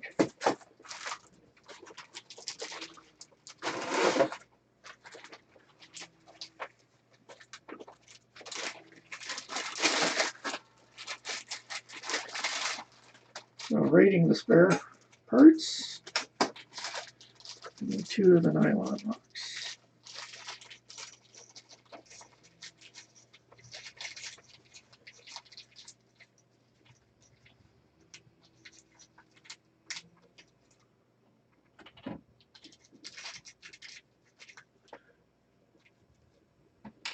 There. From the spare, 2.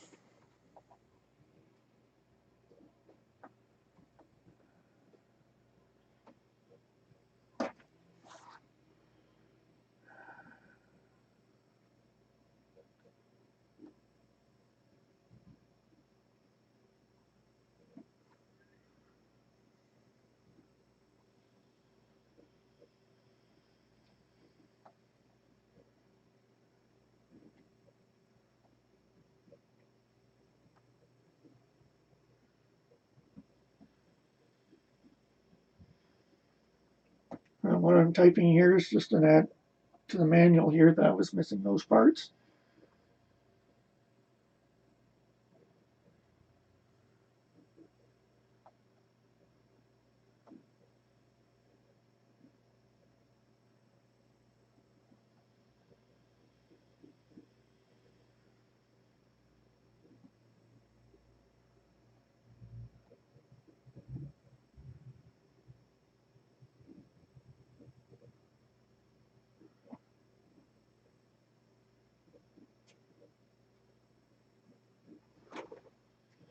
Oh, they want my password for joining in here.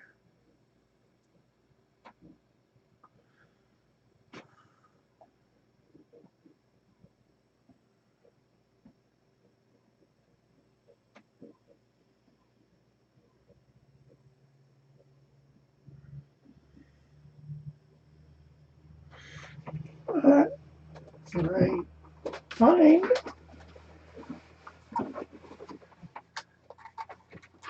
password for this one?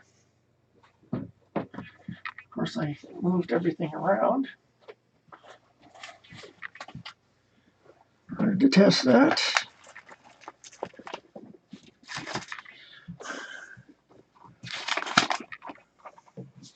Yes, I break the IT rule.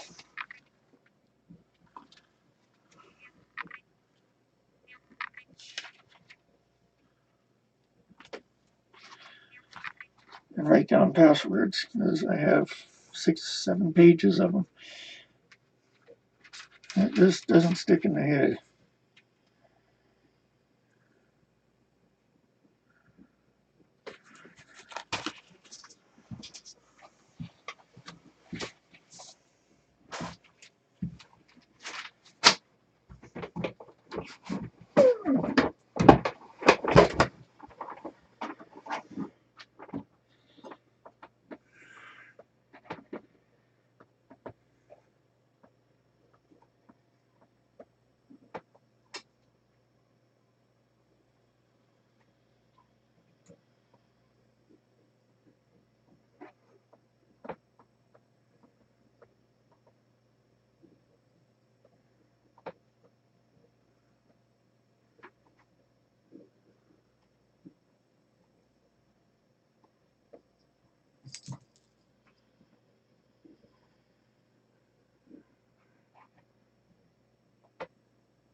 And there's Gus looking for his supper. Hey Gus, stuff around here that you can't get into.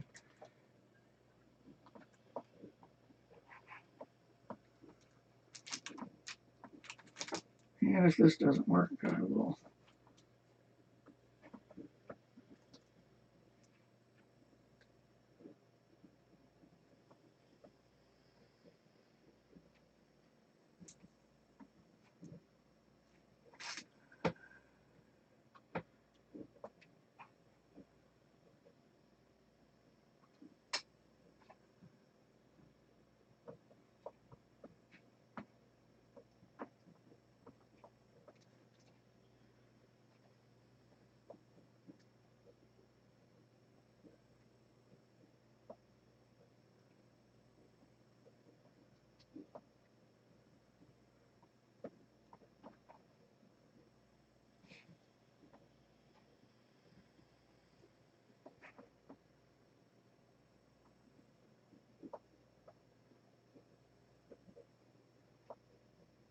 I know this is exciting, folks, but it's important to give the feedback.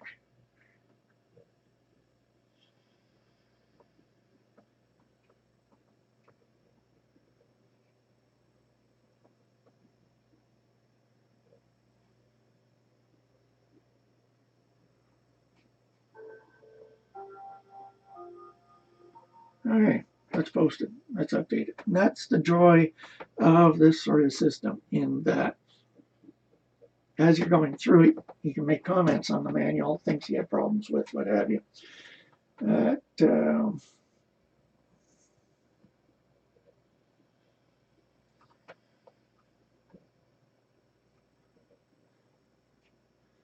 Install the bearings on the Y carriage.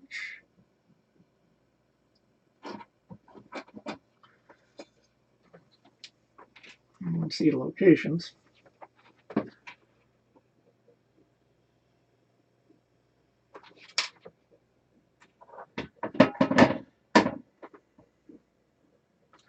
My bearings.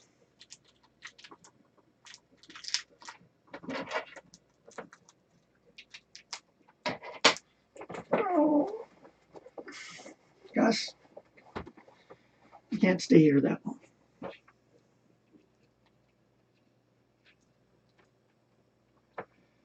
I will feed you in a bit. There's stuff around here.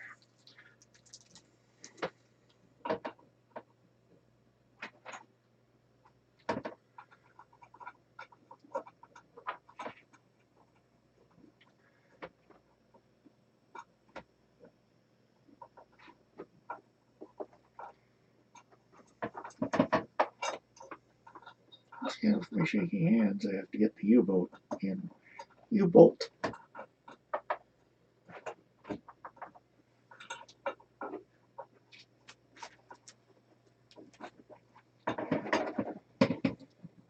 It's tight. There we go. Now we add the nylon nuts to the top.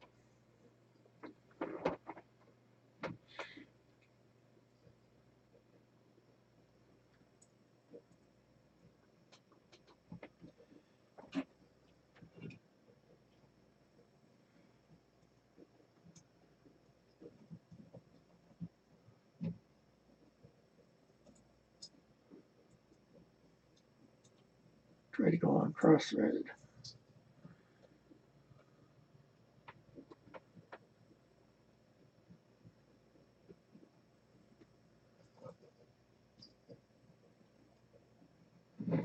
Once again, I have my fingernail underneath just to make sure I can do that. And as soon as I can't do it, you stop. I'll get tightened later. There we go. One down, two more to go. That was an easy fit.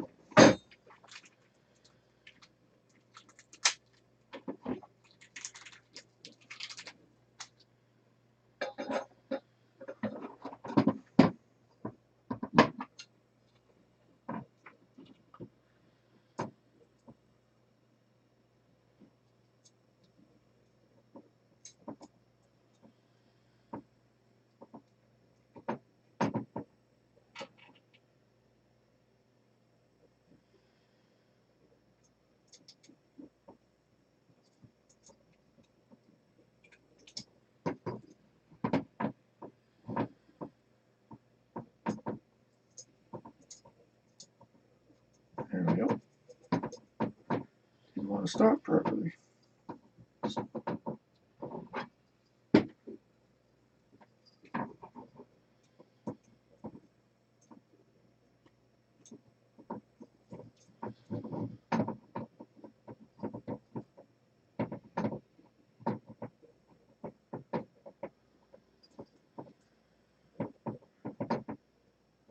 I have to use pliers just to do that. Once again, I got to be very careful.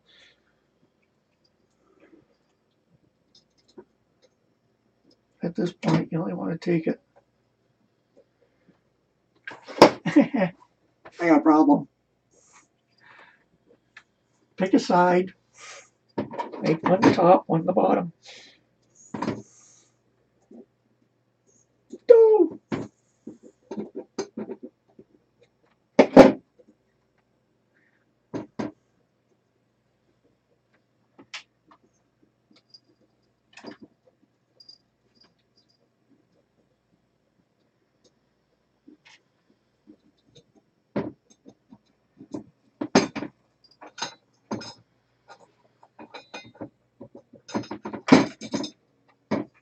There.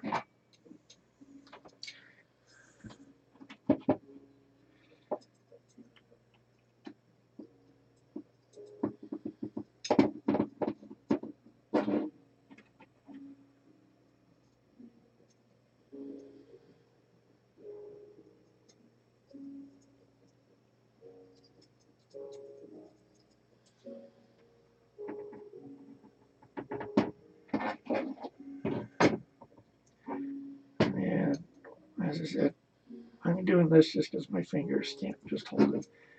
But gotta be very careful I don't over tighten.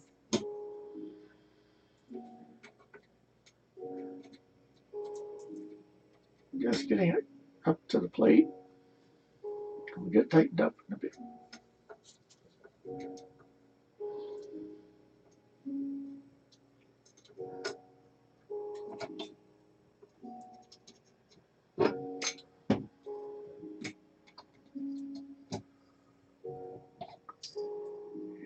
Hope with my fingers. There, that one's good.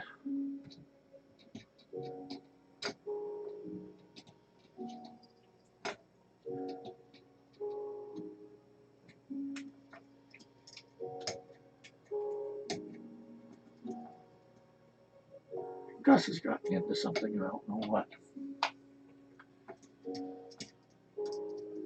So I will have a look.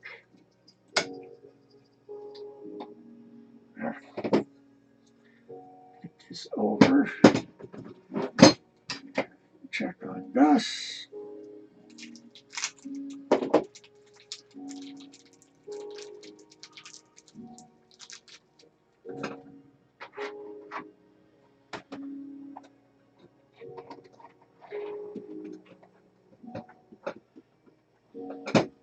I believe with the MK2, you just use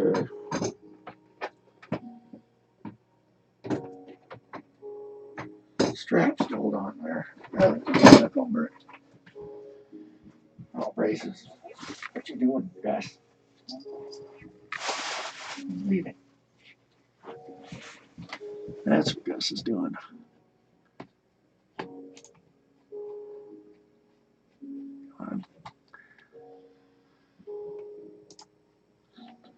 There.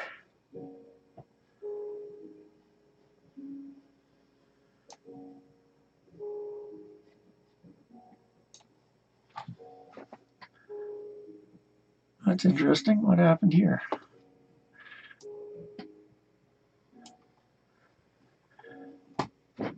Sorry about that. Messed up with the frame.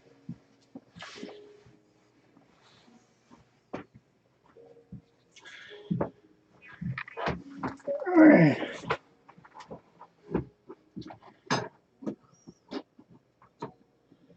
Here.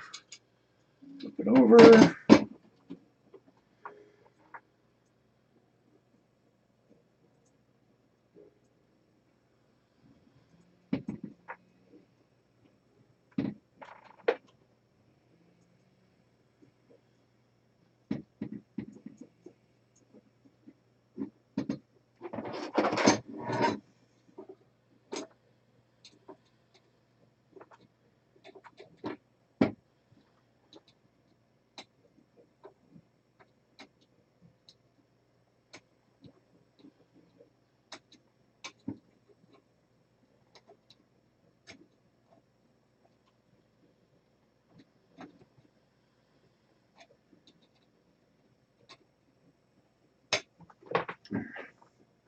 Just making contact with the surface.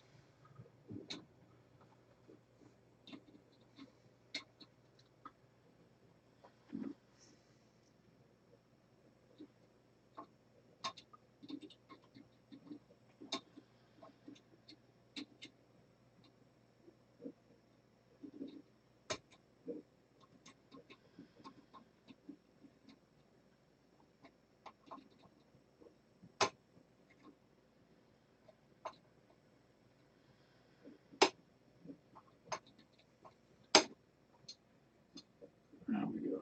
Yeah. Okay, 1, 2, 3, 4, 5, 6. That's done.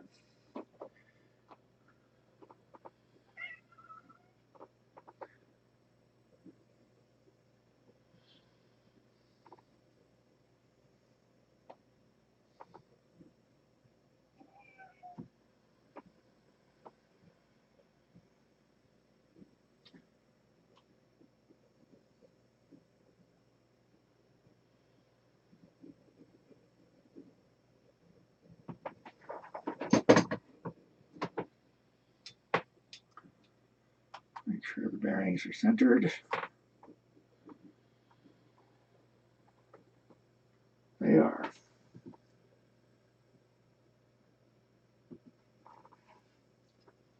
Okay, with them centered now. 90 degrees to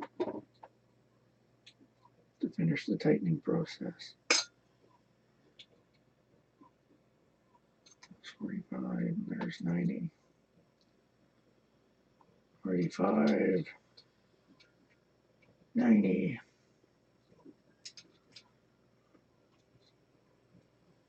45, 90.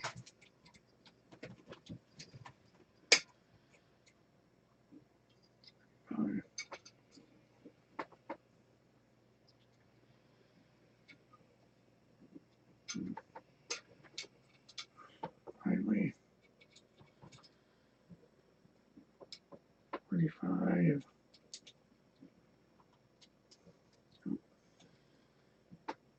90.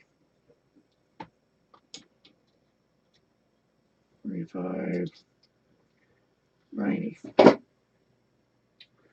There, they're solid. And you do that so you're not warping the bearings.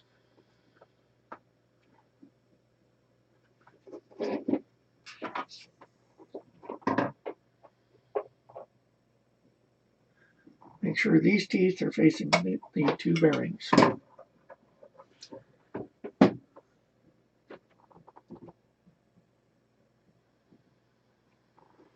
And these are going into threaded holes.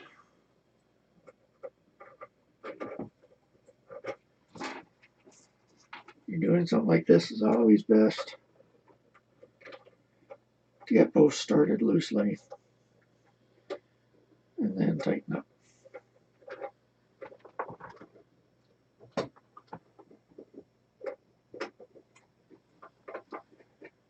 My microscope, which should be off, just turned itself on for some reason. Somehow. Must have touched something when I went over there. Yes, with the SLA printing, you really need the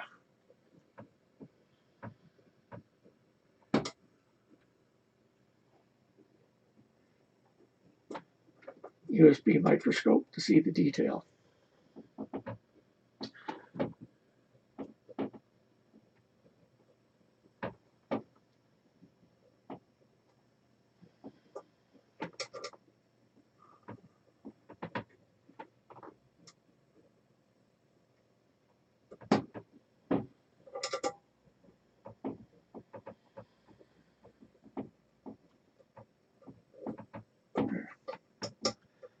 Once again, not over tightening. Just going to smooth the rods. That's what's in the tubes.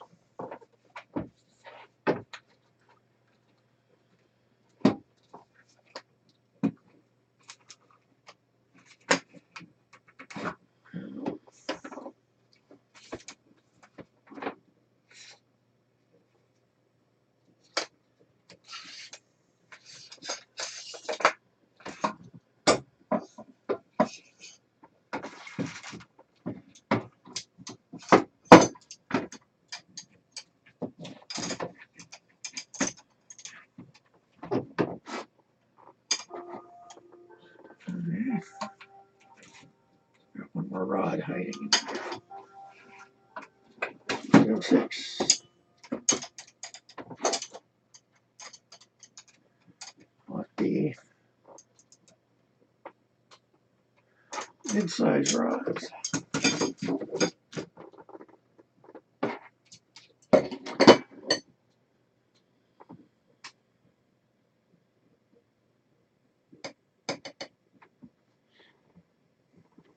Gently insert, especially this one.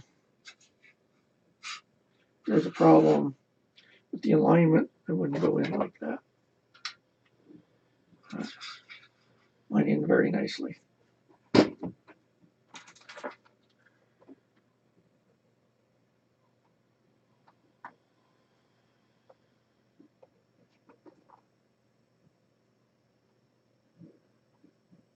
Step number 28. Take the Y carriage, including the smooth rods, and place them in the YZ frame. Make sure that the two bearings are on the left side. So, face it towards me. That being left.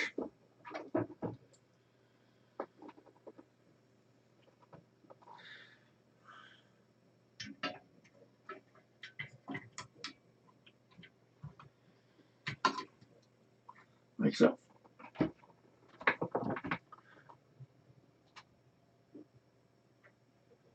Don't use excessive force. Make sure it's on the left side.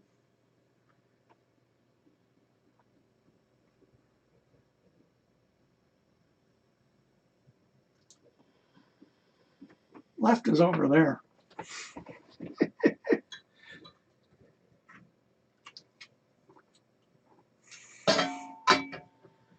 I was doing a live news report. I was being interviewed. And I'd been in an emergency operations center for, 30 odd hours. We got our public information officer said CBC wants to do an interview. I said, oh, I'll do it because I'm on my way home. And so I was by the river. It was a flood. And I'm on satellite feed. And you're wired up with a microphone like I am now. But you got a little earplug in, and you're actually being interviewed by the news anchor from the national news. And they said, Richard, look over your right shoulder. And in the tape, you can see my head go down. And I went, that's my left, this is my right. And then I looked over the right, and a large tree was coming down the river and hit the bridge behind me. But yes, left hand, right hand. These are on the left hand side. Got that now. Check again the bearing orientation. Did that. Secure the Y carriage. Now we get to those guys. Now I have a whole bag of them here.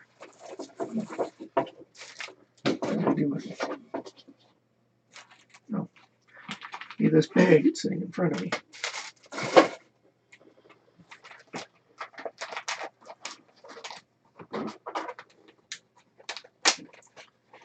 I think I still have half a bag left over from the last build. I need 4 of them. 1, 2, 3, 4.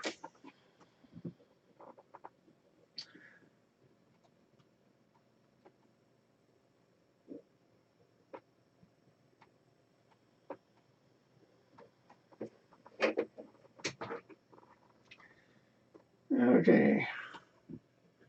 Just feeding these through.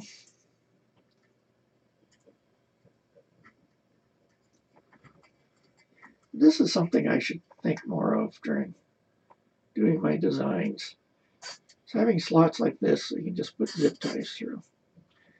Works quite nicely. I'm just seeing if I got a close up of. Oh, I want it. There. Making sure I got the right one. I say cut them with these pliers, but I got a different pair of cutters I'm going to grab. The reason I don't like using these ones is you get a little bit of this sticking out, just enough to cut a finger on, which is annoying.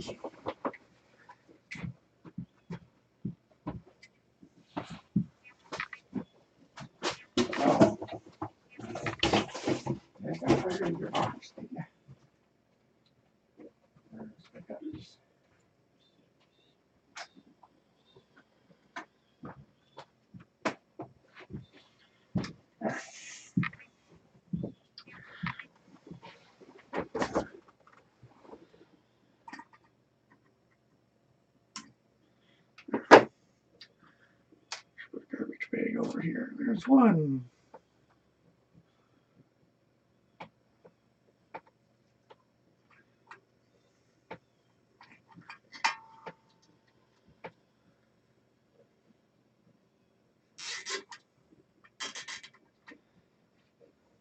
Tight.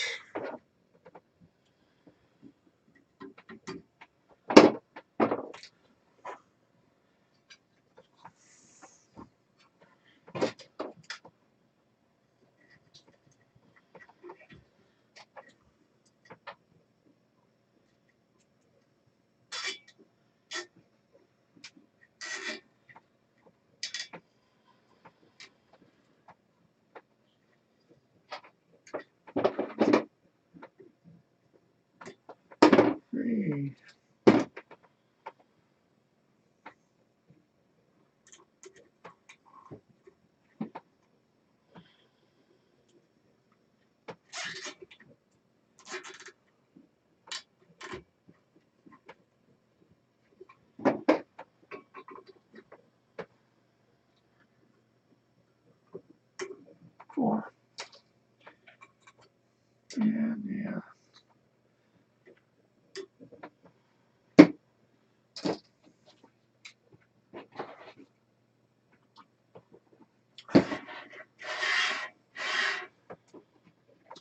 go.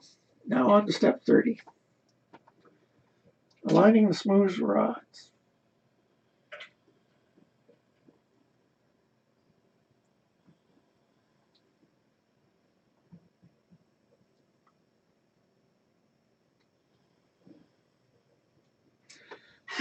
Sliding it back and forth, spin it around so the front's facing me.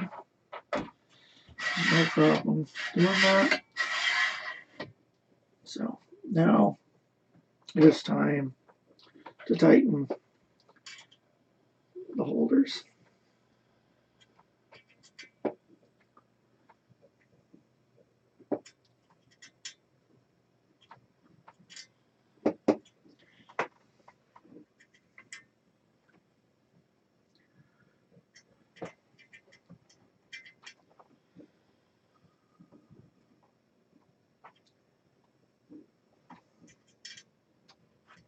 Tightened.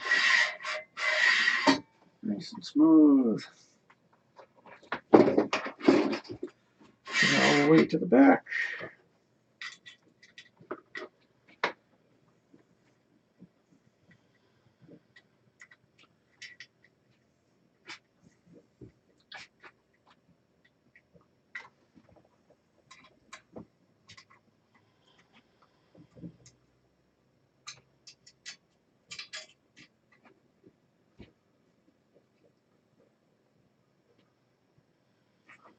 Good. And that slides nicely. The Y motor pulley. Let's turn it so the flat part is up.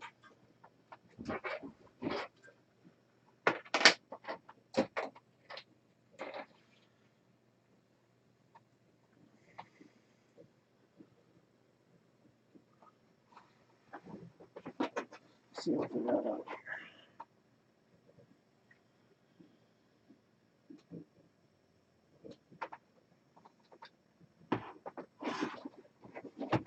Okay.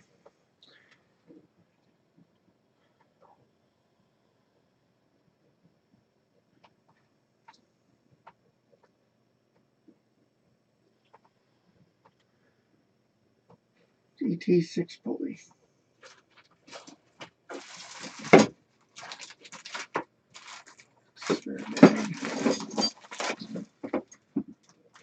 TT16. TT16.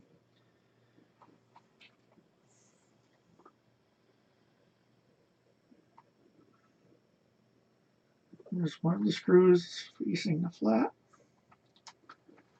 Now, double check.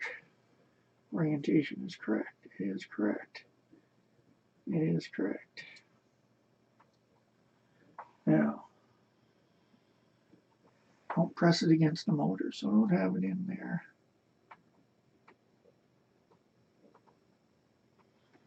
It has to be up. Is that the right size? No.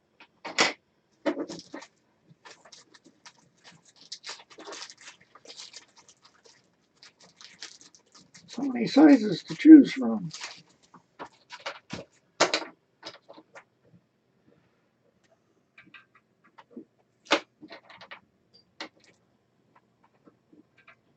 There we go.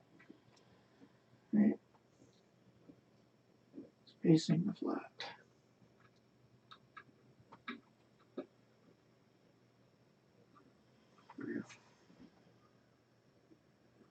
Slide.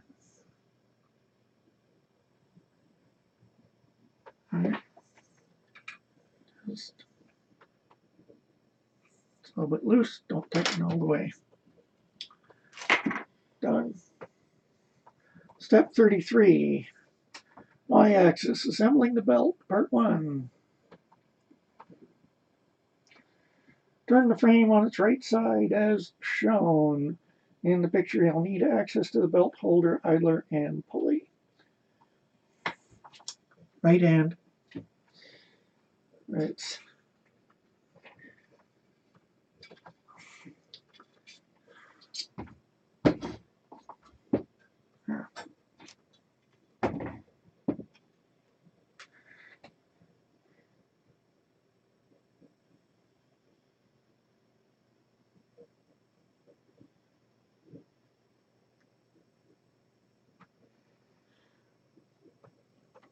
is the motor cable.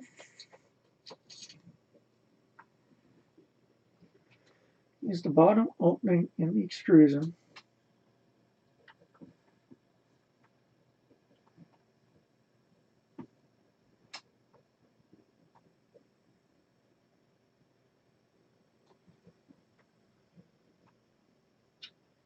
Okay, I'm confused by this part about the cable.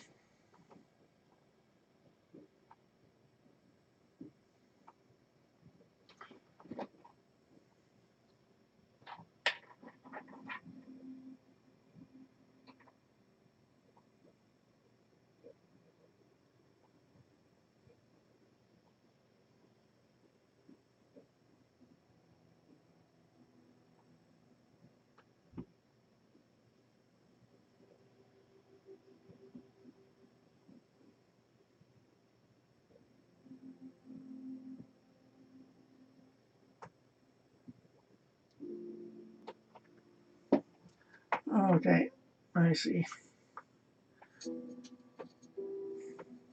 The first part here is just tucking the cable out of the way.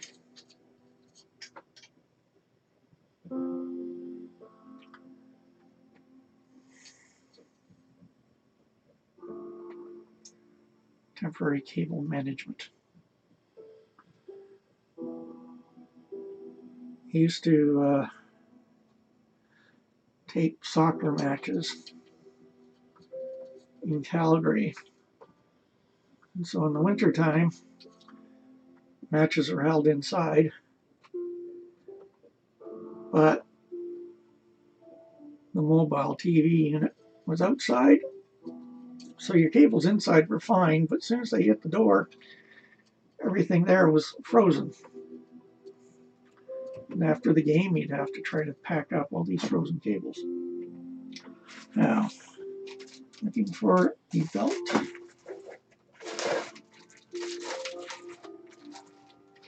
That's the Z-axis.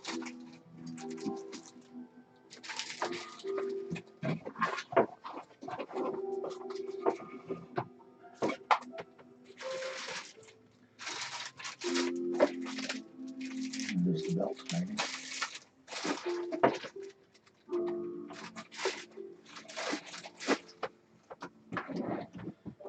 The belt up here anywhere.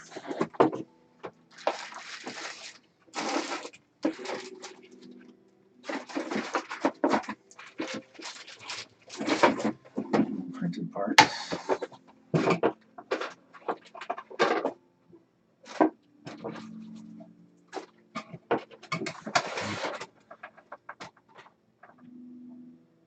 That's electronics. Those.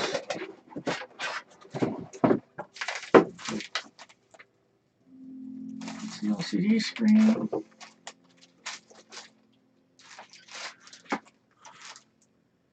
Wasn't listed in there. The belt was in here. So that means it's this one. Because this belt is in the Z-axis bag. So we got the right belt.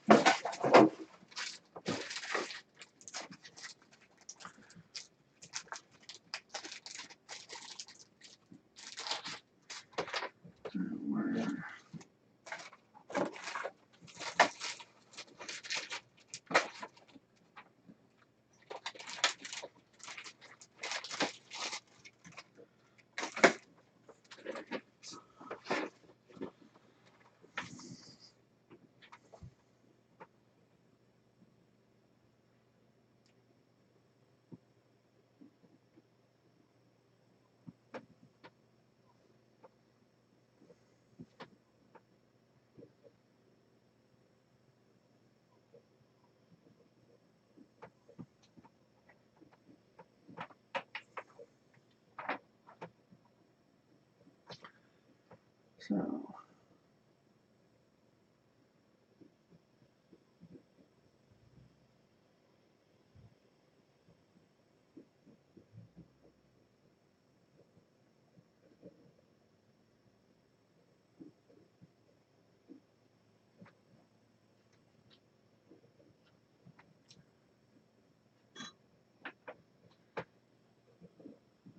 Which way is it going towards? So it's going towards there.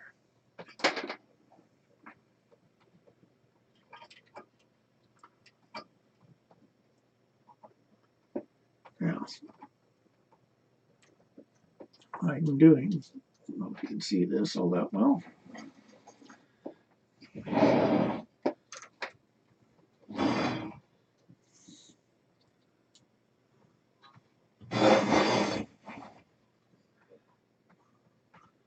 There, you can see in there. Now it's upside down some. Oh, there. It's hard to get a camera right in there. But this is just fitting into the slots there, and the finalized fitting it in. One of the comments is just use one of these Ziploc ties, the part you cut off, and use it to help slide it in there. Another one is using something like a credit card or debit card. But since we have this on hand,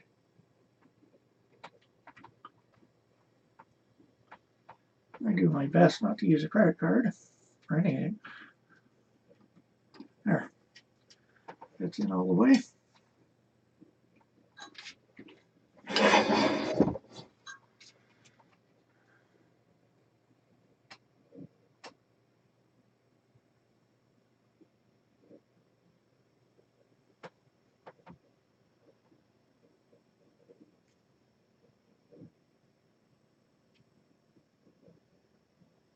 Oh. Of course, I started in the wrong direction. Same thing, just use the top slot.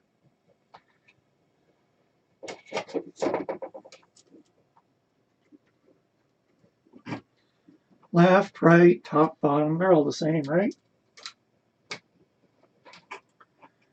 Upper back came off. Well, so we loosened it up quite a bit.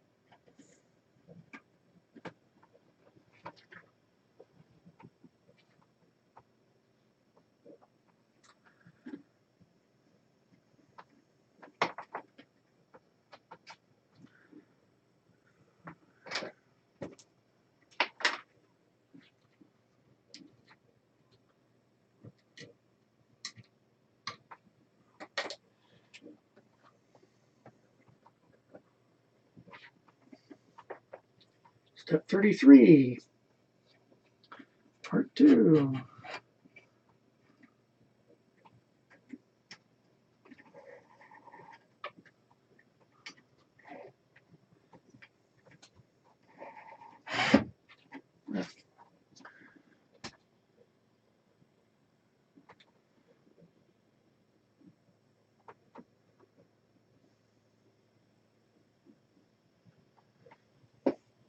Slide it through. Be careful not to put it into the other holder yet.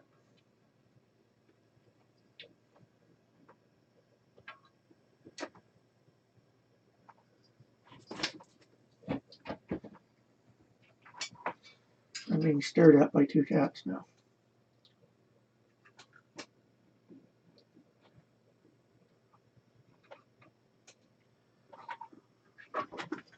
Now this was the hard part I found.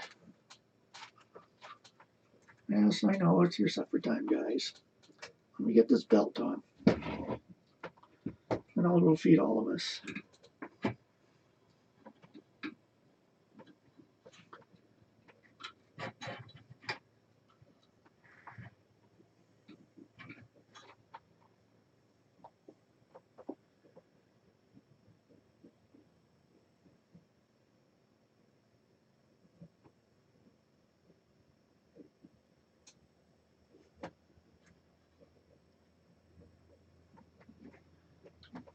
Make sure it's on there.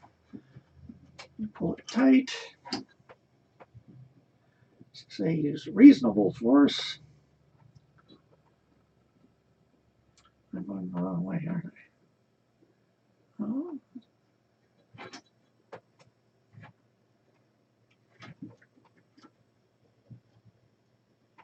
Fine. You can do it. Now now it's going into the bottom slot.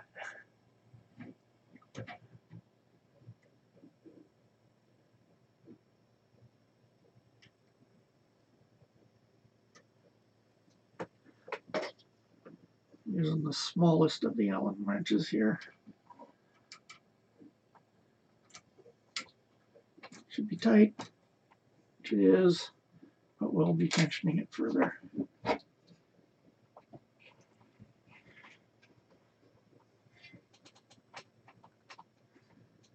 Wonder if I can get one more.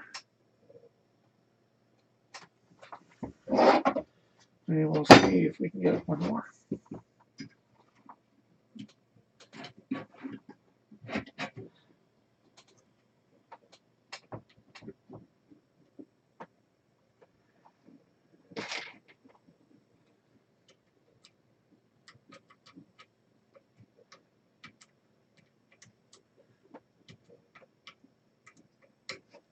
There we go. There.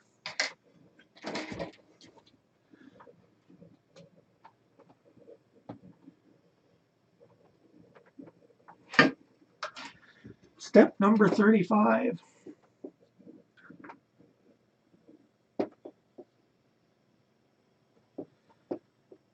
Here we got the belt. Now we have to check its alignment. That's down at this end.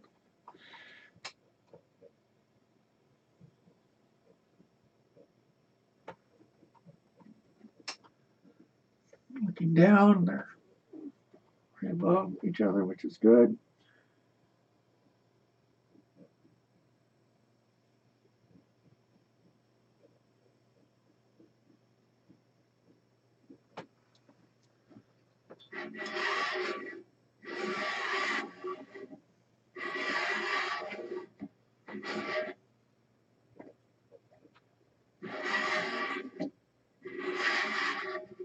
That's good at this end. Should be, at this point we tighten both screws on the pulley.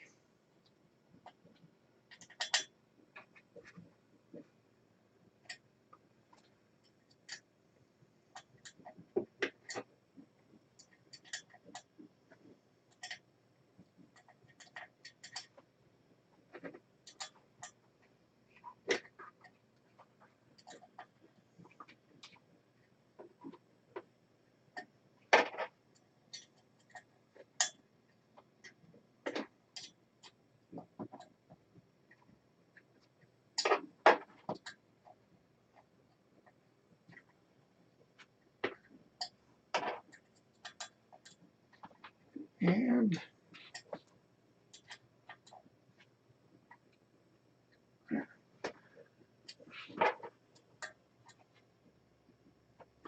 that's it for that one.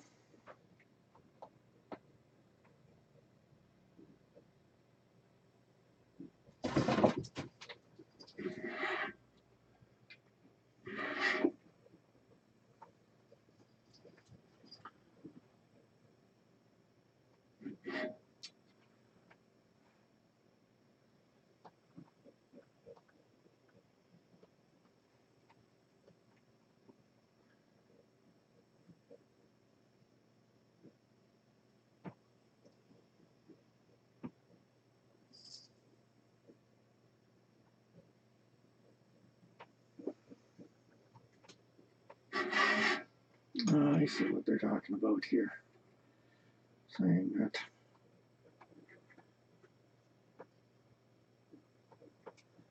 I have to make sure that these are together.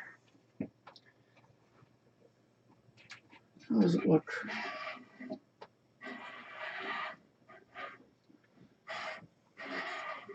I'd say they're off here.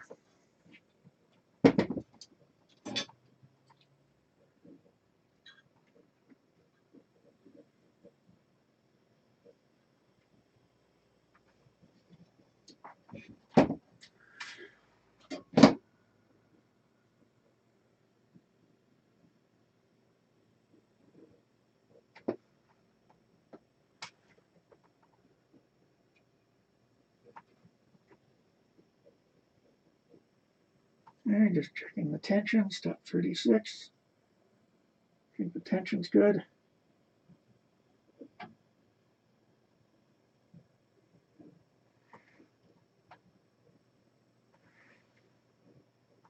I'm working on it.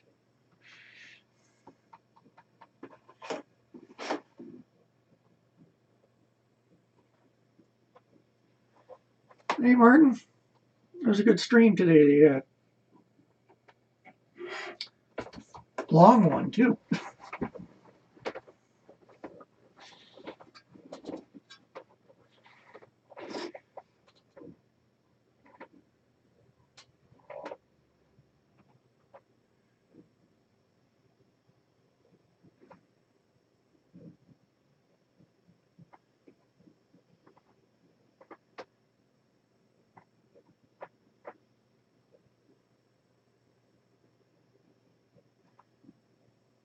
One thing I'm curious about.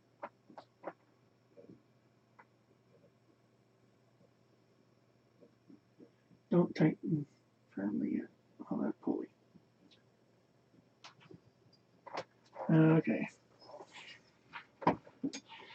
This is the one they're talking about sliding. And I'll just pull this over, and that was this one. That key.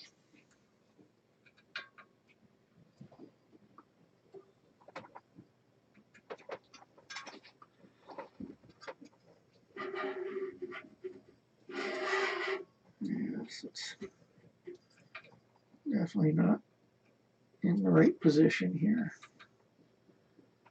It's loosened off, but it has to go in.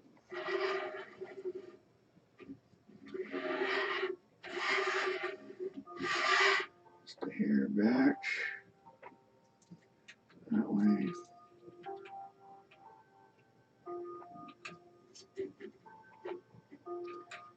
And tighten.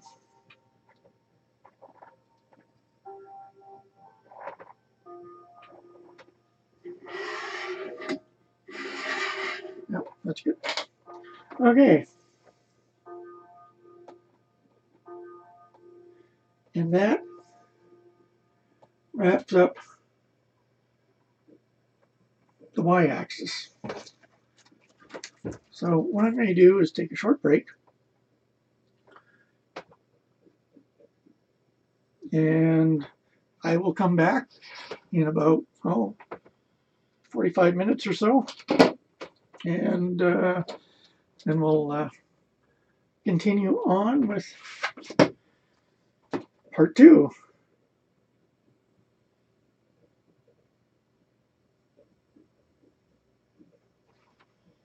Yeah, thanks, Martin. Yes, as I said, it was a good show. And tune in tomorrow. I will be back in an hour, but you're going to be asleep. 45 minutes to an hour after the cats have fed and I've fed, and then we'll continue with the build. So I'll be back in a bit. Thanks, guys.